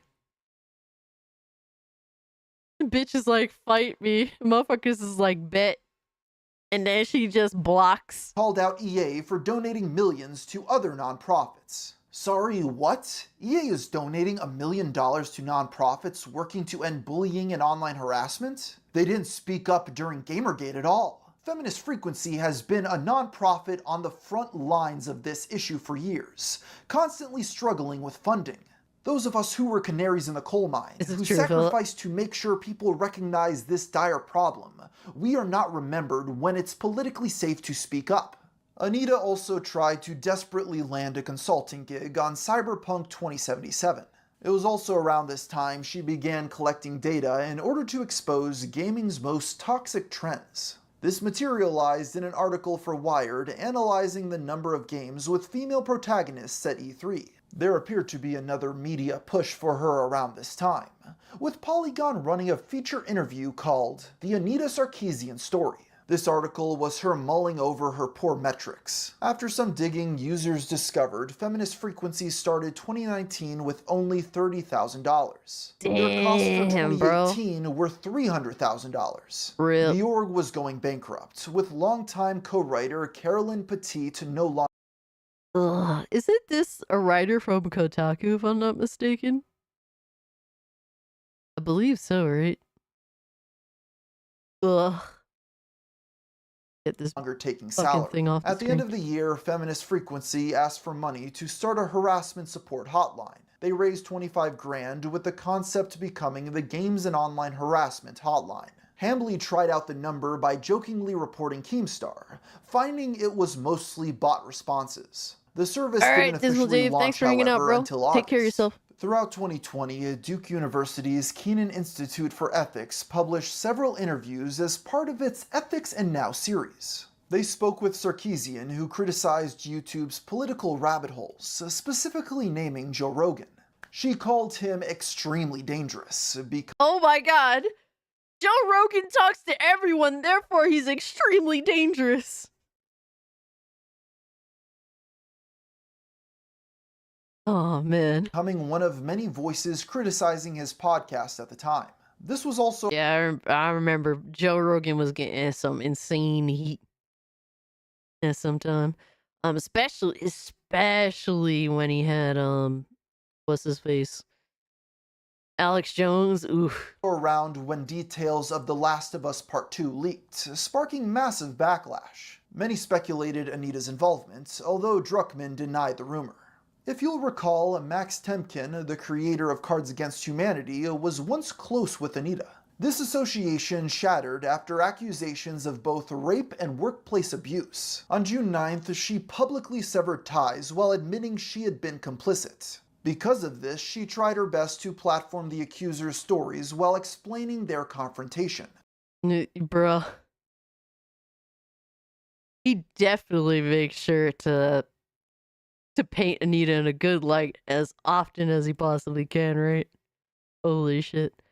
You know, he doesn't run with, oh, well, it has been said or it is believed when it comes to Anita. It's Anita did the right thing in a shit situation.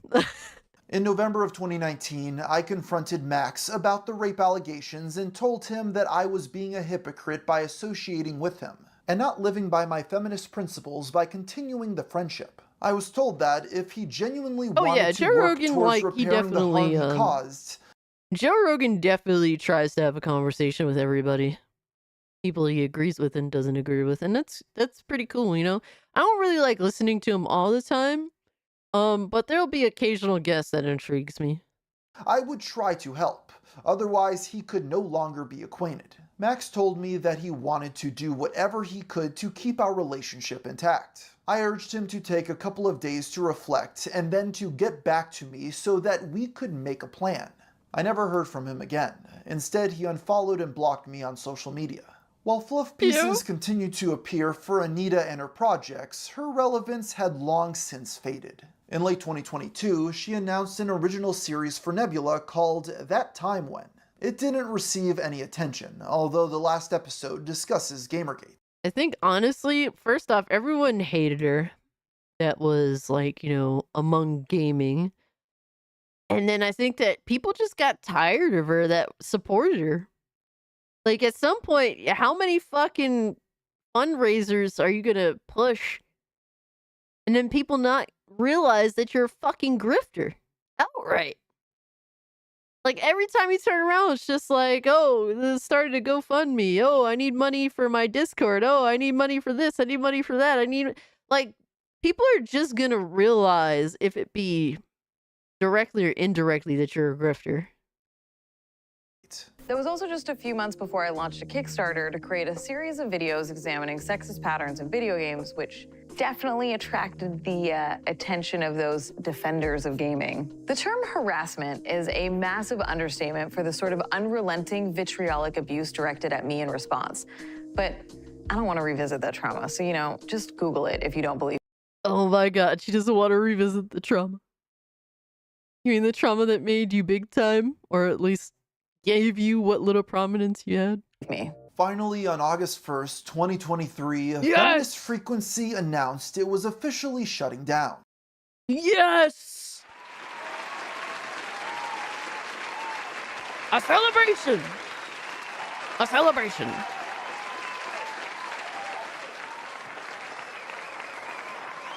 We love to see it. We bask in the downfall. Absolutely. Hallelujah. She was going to take a break, with the organization gradually ceasing operations until early 2024. It truly marked the end of an era, having been around for nearly 15 years. The industry and the internet as a whole changed a lot since she started the series. Looking back now, her videos weren't that crazy, especially given the eventual wave of breadtubers we see today. Dude. This is obviously from the perspective of he believes that Anita did something for the better. Because if you look at her videos from the perspective of this bitch fucked so many avenues of entertainment and, you know, how we see it. Like, it's like, yep, we see exactly the fuckery. Like, we look at this like, oh god, yep. This shit started disgusting. Fucking disgusting. Absolutely, she made every fucking thing worse. Everything. She's like a plague on entertainment. While she herself not being even remotely at all entertaining. If a series like her existed in 2024, I don't think it would have received nearly the same level of backlash or promotion either. Yeah, because it's seen as the normal level of fuckery nowadays. It's like, well, no shit, Sherlock the Gamer from Mars. What a fucking brilliant conclusion. Yeah, people would just write her off. Because, like, oh, it's just another feminist spiel of bullshit. Yeah, people are over it. So no shit. Yeah, thank you for stating the fucking obvious, dickhead.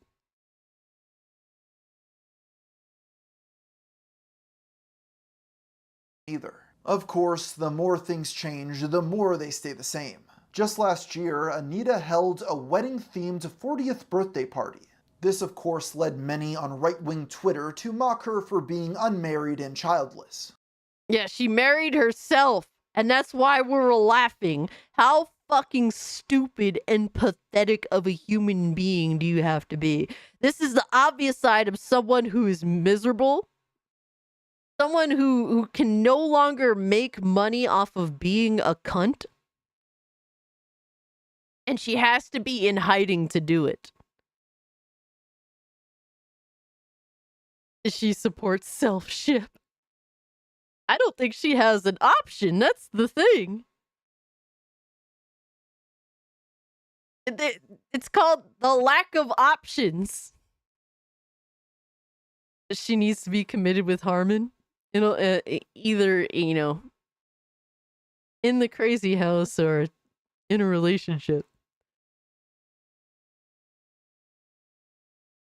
Imagine, guys, imagine if Anita and Harmon Smith were forced to live together for 3 months.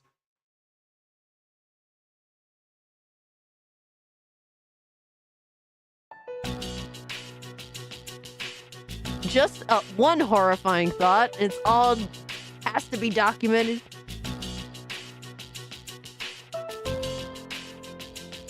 Absolutely, a sitcom in the making? Hell yeah, bro. Reality, that would revive reality TV. It would totally revive reality TV. That would be an unholy marriage. Oh, man.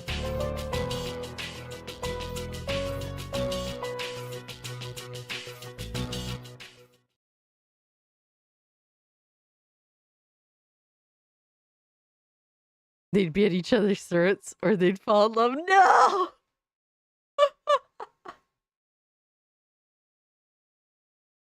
Oh my god. Would Anita finally say, okay, honey, I'll cut the crusts off your sandwich?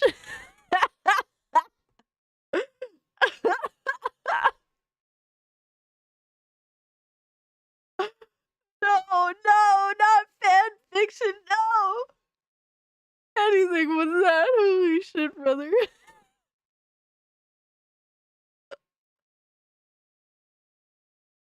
Oh my god. Jesus. But this is as pathetic as it gets for a feminist fucking loser.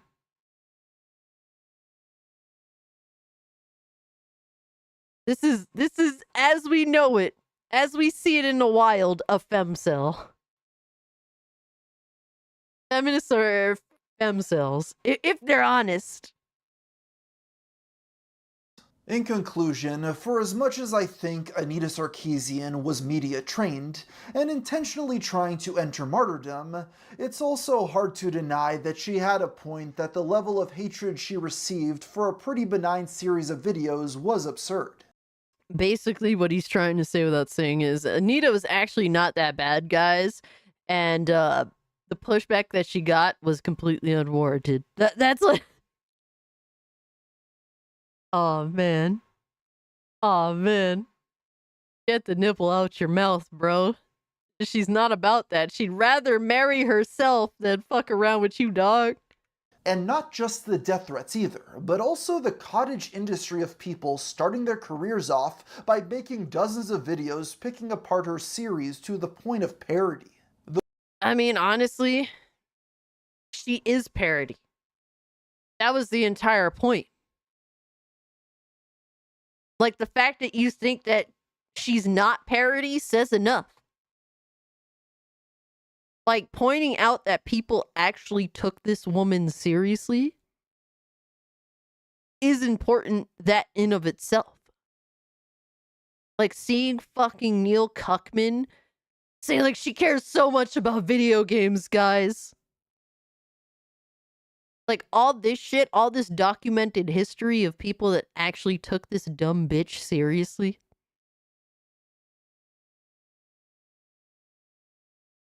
She would fit into South Park really well. Yeah, she has the shape. That's for sure. I mean, what? The way journalists would write fluff pieces for her without seeking comment from her good faith critics also backfired, as it set the groundwork for large. So instead of calling it out as ridiculous, oh, it backfired, guys. Couldn't be any more fucking biased. Crazy. At least I could see if he called out both sides. Because, like, the concentration on her for so long was definitely, like, over the top, no doubt. But to say, like, oh, the way journalists chose to handle it was not also ridiculous, but instead it just backfired. Come on, bro. Come on, bro. I'll wipe my ass with this dude. Large swaths of young men to not trust journalists and veer to. No, nobody trusts journalists anymore. It's not just men. Hold on. Fucking People wild. starting their careers off by making dozens of videos picking apart her Sim from series Mars? to the point of parody. The way journalists would write fluff pieces for her without seeking comment from her good faith critics also backfired, as it set the groundwork for large swaths of young men to not trust journalists and veer to the right, an occurrence. So that's crazy. So, yep, you guys confirmed it. Basically, any disagreement with this woman is right-wing propaganda, right-wing hate. There's so many people from all sides of, like, the political spectrum that think that she's ridiculous. Even lefty types think a lot of feminism is ridiculous. Yeah, it's like he's just peddling like the propaganda man at this point. Sadly, this video is like the only positive thing I can say about this video is that it got a lot less views than a lot of his other content. I don't think would have happened otherwise to such a great extent. What cannot be denied is that Anita Sarkeesian changed internet discourse forever. In the absolute worst way possible, whether you want to admit that or not. And that she is the problem. With us still seeing the ripple effects to this very day. What a fucking cunt. I'm talking about him. Obviously, we know her. But yeah, the only positive thing I can say about this video is that it did indeed get a lot less views than usually a lot of his videos get.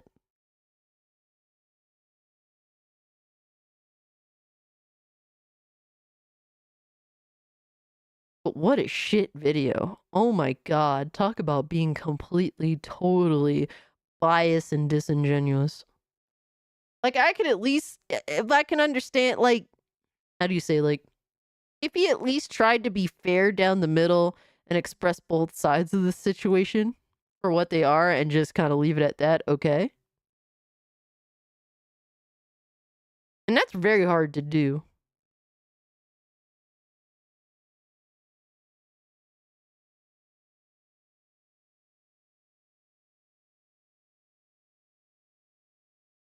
This video could have had more counterpoints, but it is what it is. Yeah, I feel you, Silent Night. This was a disaster of a video. When thinking Bro, he put the casino ad in the fucking pinned comment too. Everything about this video is just a fucking disaster. From the gambling video to how biased he chose to be.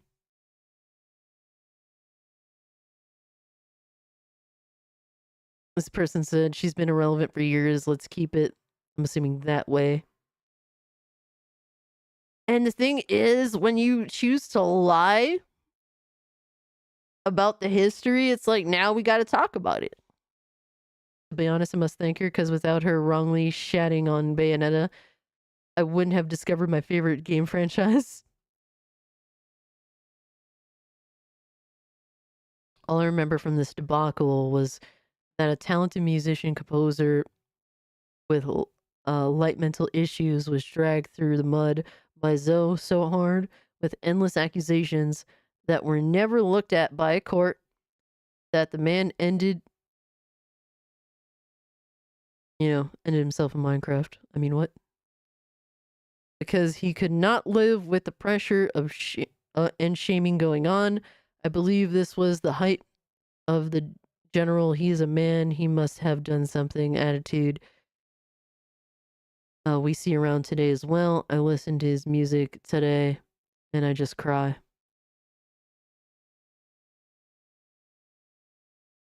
I posted a video and memes related to what you said about accountability earlier. Oh, we gotta check that out.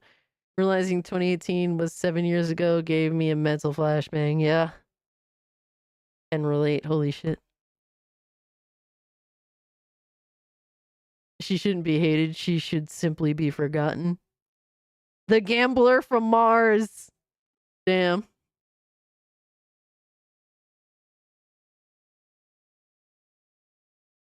Everything we've been through as gamers the last decade is either directly or indirectly her fault. That promo caught me off guard. Never expected that. I always thought that most hated woman on YouTube was Susan. Yo, damn.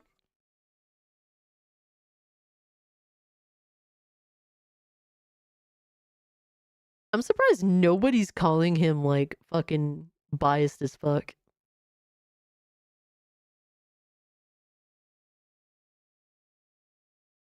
The reason behind the hate was because many of her points were reaching her flat out misinformation about games and would upload them as facts, and her criticism of females in games were oftentimes nonsensical, even getting upset over the fact that males and females sat differently in Destiny 1. Yeah, I remember that shit. What a fucking meme. Yo, Epic Treasure, what's good, fam? Hope you're doing well. Happy Wednesday, or I think Thursday for you. Any thoughts on Persona 3 DLC is worth it? I don't know. Honestly, I can't really speak to it. It kind of seems a little bit ridiculous if you got the like special edition and didn't come with that, but I guess who am I to speak? Oh yeah, we saw that Rusaki. We saw the whole video. And when he promoted the gambling app, we were just fucking floored. Yo, Lord Blazefire, thanks for hanging out, bro. Take care of yourself, man. Yep, Thursday. I got it right. Speaking of Susan, you heard about her passing, right? Yeah. Yeah, like what, like a year after her son died or something? I mean, I'm not gonna necessarily celebrate, but I'm not gonna mourn either. Let's just leave it at that. I saw people on Twitter feeling bad, and I was just like, I can't help but not. I don't know. But then again, I could be a spiteful person at times, so I'm very self-aware. Or at least I hope that I am. Cancer does suck, yep. I'm thankful to not have had to personally deal with it, but I've had family that have had to deal with it, and it's terrible. They said instead of trying to use her money to make games she wanted to see, she would rather bully the industry into making what she wanted at the expense of what made gaming good.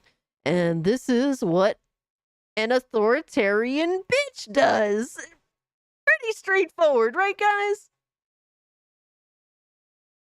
2016 was one hell of a drug. Everything's sexist. Everything is homophobic. Everything is racist. And you have to point it all out.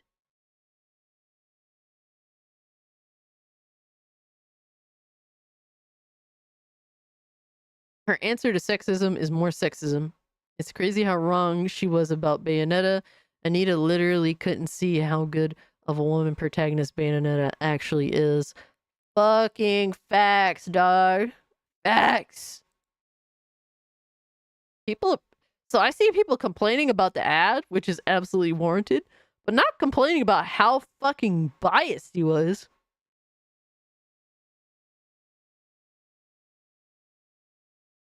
Gamer from Mars, here's a video about Anita Sarkeesian. Comment section, why are you promoting gambling?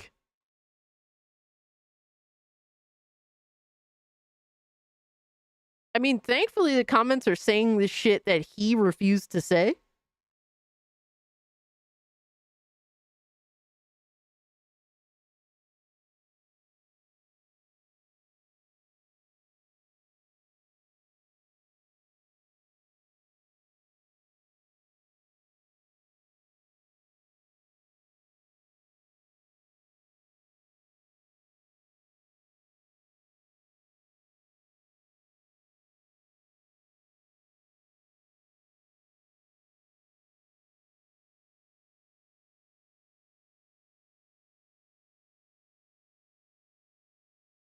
This video somehow succeeds in mentioning the fact that people were calling her a con artist, promoting a lot of her criticism, yet it fails to bring up how feminist frequency was a scam.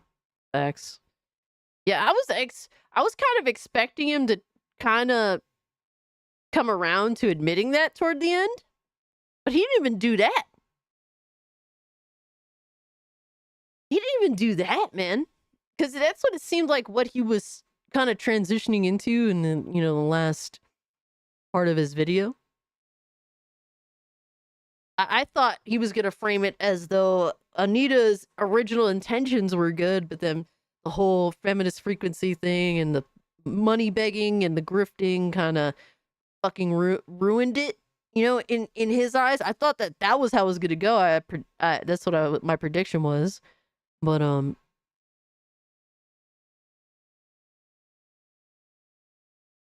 he didn't even do that. Kind of crazy. Maybe many clicked out 10 minutes in because of how much bias, but normally people would at least voice that. Damn, I always forget that Boogie was once successful.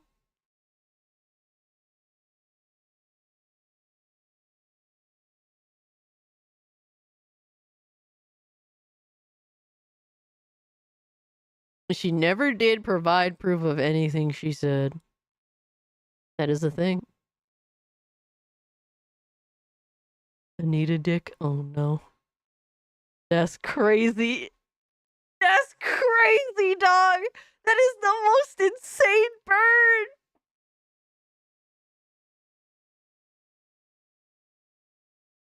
Oh no. Black Metal Gamer said her name really should be Anita Dick. And then I said it without context. Kill me, please.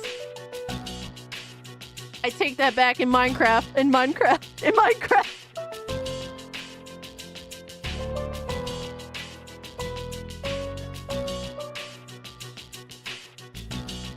I took so many L's just now. Holy shit, bro. I took so many fucking L's. Holy shit, brother. You set me up, Black Metal Gamer.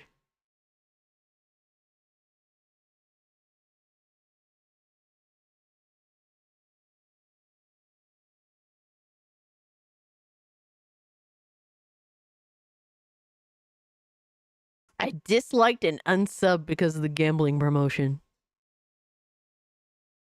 People, wow, I'm not really seeing them call him out for his super bias. They're just really upset about the gambling. I guess most people really didn't get past that first 5 minutes. That's what I'm assuming here. A lot of the viewers didn't get past that first 5 minutes because that's where, at that 5-minute mark, is where he threw in the gambling ad. Yeah, I don't blame them either. I was like, what the fuck? What did that turn into? Wild.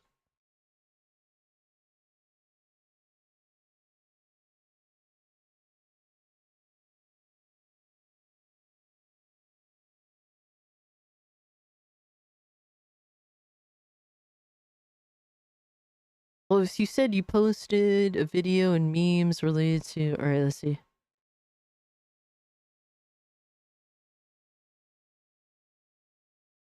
Oh, no.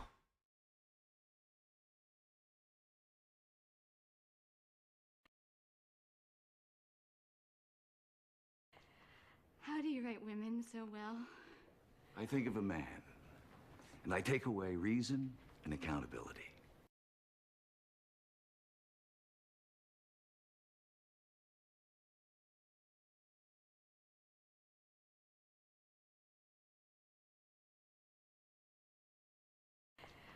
How do you write women so well? I think of a man, and I take away reason and accountability.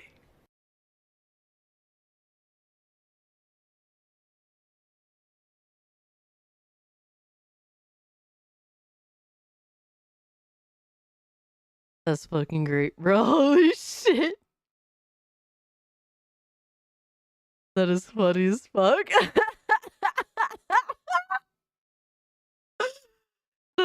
That is amazing. Holy shit. And mostly true. Anita makes Brie Larson seem slightly less annoying. Yeah, because, like, Brie kind of stays out of the spotlight usually, unless it's to promote some movie that she worked on. Other than that, she's just like, well, fuck y'all, I'm out, peace. And I know she did try to do that YouTube thing, but it didn't go well at all. With everything, it's crazy that with everything on her side, absolutely everything on her side, YouTube promoting her, all that shit, still couldn't get any traction on her channel. Crazy.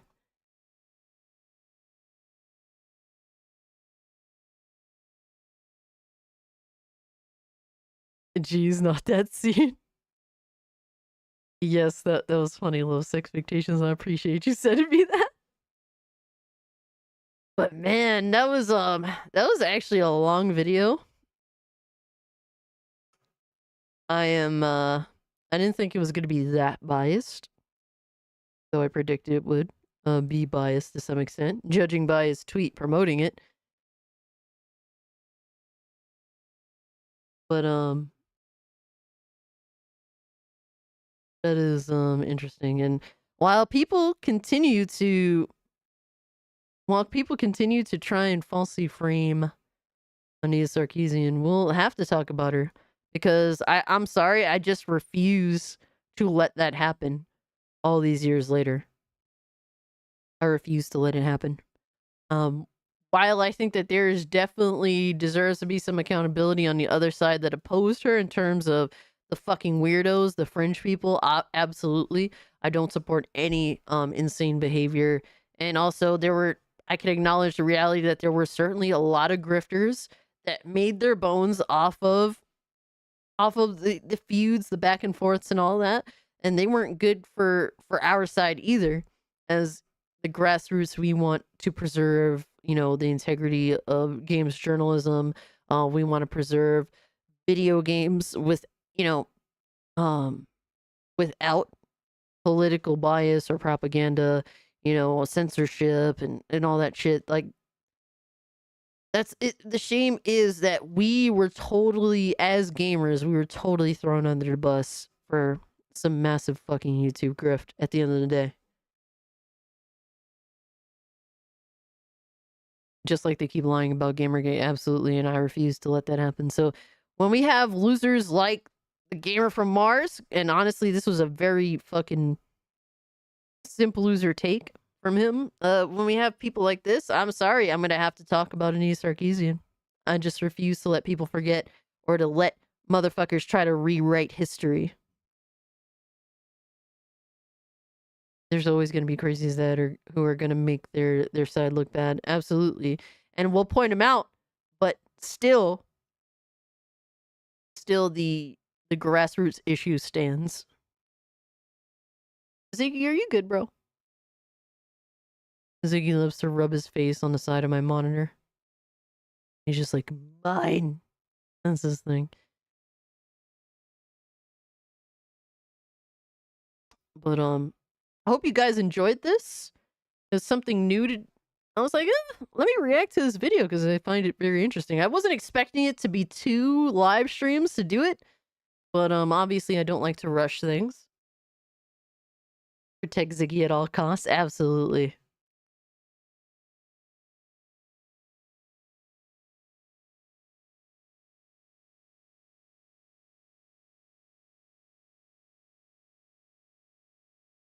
Ziggy, say hi. He always wants to go after my mic. All right, Zigman. But I hope you guys did enjoy the streams. It was a good time. I enjoyed, reacting to it and talking to you guys. And I kind of fucked up my camera. It's way too high. I'm gonna have to fix that for tomorrow. But what we have in terms of the plan for the rest of the week, tomorrow is the Twilight Zone of Gaming, where we will talk about a lot of shit going on in the gaming space, especially this Nintendo lawsuit. So that's the thing. We'll probably talk about the Switch leaks. I think that this was like thrown out there on purpose. You know what? I'm gonna leave that for tomorrow. Fuck that. So there's gonna be a lot of Nintendo talk. It's gonna be interesting. I wonder why she married herself. Yeah, she committed. Oh no, Rocky.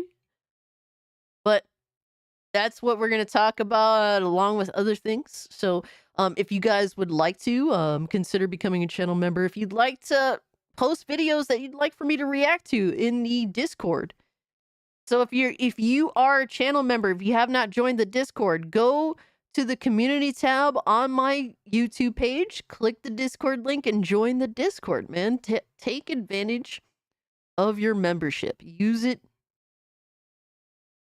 Use whatever fucking power you have. That's what it's there for. That's what I allot you by offering it to you. Definitely take advantage of all the things that it is to be a channel member. And definitely join the Discord. People post react requests, salt requests. It's a good time. And if you definitely tune in tomorrow. It's always a good time. Thursday nights, 8 p.m. EST for the Twilight Zone of Gaming, baby. Oh man, I hope Harmon posts videos tomorrow. Dude, the salt. He's gonna celebrate the Pal World lawsuit. Oh my god, Jesus! But it's gonna be entertaining as always, and I look forward to it. And guys, if you would like to post some content for me to react to, definitely post it in the Discord react request. Also, I'm planning to put more mods in the Discord because at this point, the Discord it's not just about me. It's about you guys. It's about protecting our space that we've created. And we have a lot of dope ass people that are in the Discord talking every day with each other. And I love to see it. I really appreciate that. It's a fucking wonderful thing. And so we're going to add more mods to the Discord to just make sure that no fuck shit happens. So, Scargut, I'll hit you up. Do you have Twitter, Scargut?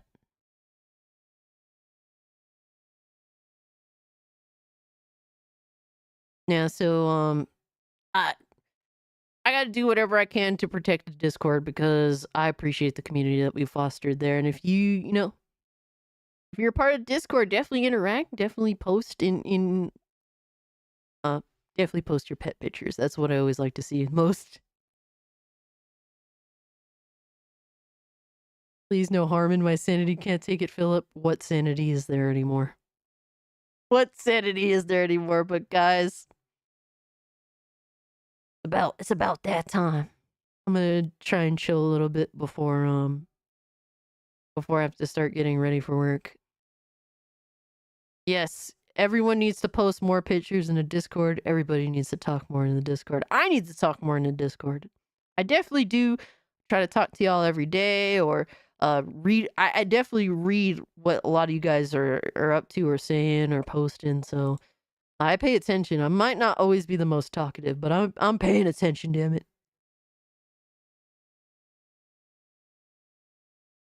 Ziggy just decided to fall asleep in my arm. It's like, fuck this. He's like, I just need to sleep until dinner time. But Lilith, Philip, Javi, Silent Night, Rocky, Scargut. Appreciate y'all. My boy East pulling up. Appreciate you, brother. My boy Elliot, Shadow Reaver. Golden Apples, thank you guys so much for being here. Censored. I actually had a lot of fun with this stream. If I come across more videos that I think are great live stream reactions, like just the video in question, I think I'm gonna do that a little more often. If I think the video is pretty interesting and that we can have a dope ass discussion together. But let me know how you guys liked this overall, I guess, impromptu live streaming that I decided to just throw out there. Val of Accuracy, what's up? Justin, thanks so much for hanging out. Censored, thanks so much for hanging out. My boy Legend is here. Thank you so much, brother. It was fun, Philip. I'm glad to hear it. Yo, Aztec Warrior, what's good, brother? Native! Where's Ziggy Doo? Ziggy Doo is literally right here. He was trying to take a nap in my arms. Nope.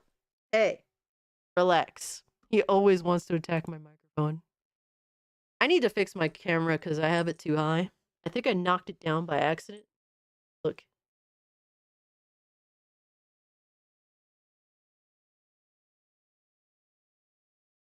Did you guys hear that? What? He's mad. He's growling. He's mad because I held him for too long. He has a time limit on these sorts of things. Alright, I let him go. No, Javi, I have not. That is not something that I do. Not at all. Everyone loves you, Ziggy. He walked out the room. He's like, fuck y'all. It's like, fuck this slave bitch and fuck all the people that she's talking to. That's pretty much that's Ziggy's reaction.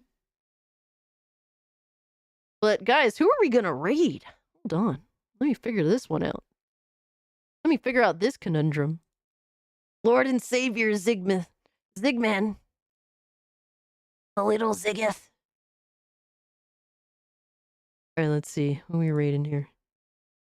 Sure that there's gotta be someone to raid. Alright, redirect.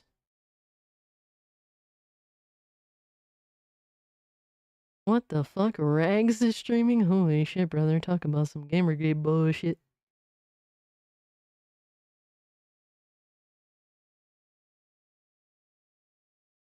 Cats stare in your soul? Absolutely they do. I see Fred is streaming after the copyright strike.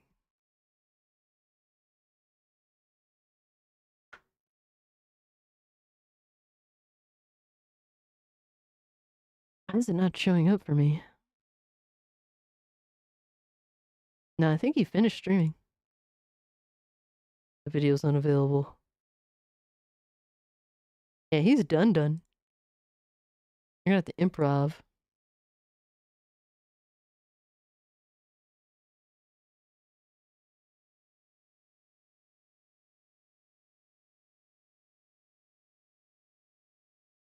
Oh man. The struggle of finding someone. Holy shit, brother.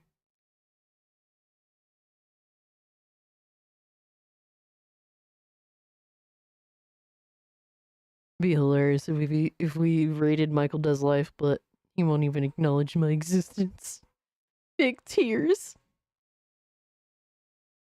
Big fucking tears, bro. Alright, I know who to raid. I don't know what the fuck he's doing, but I guess we'll figure it out sooner or later.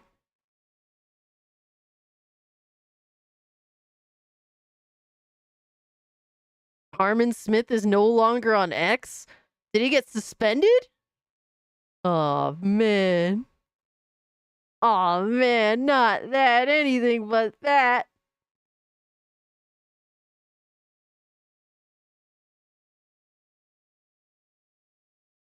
That's depressing. Man, Twitter's a sad, sad place sometimes. Alright, I know who to read. Yeah, I'm sorry about my camera. It's ass today. The positioning is just trash.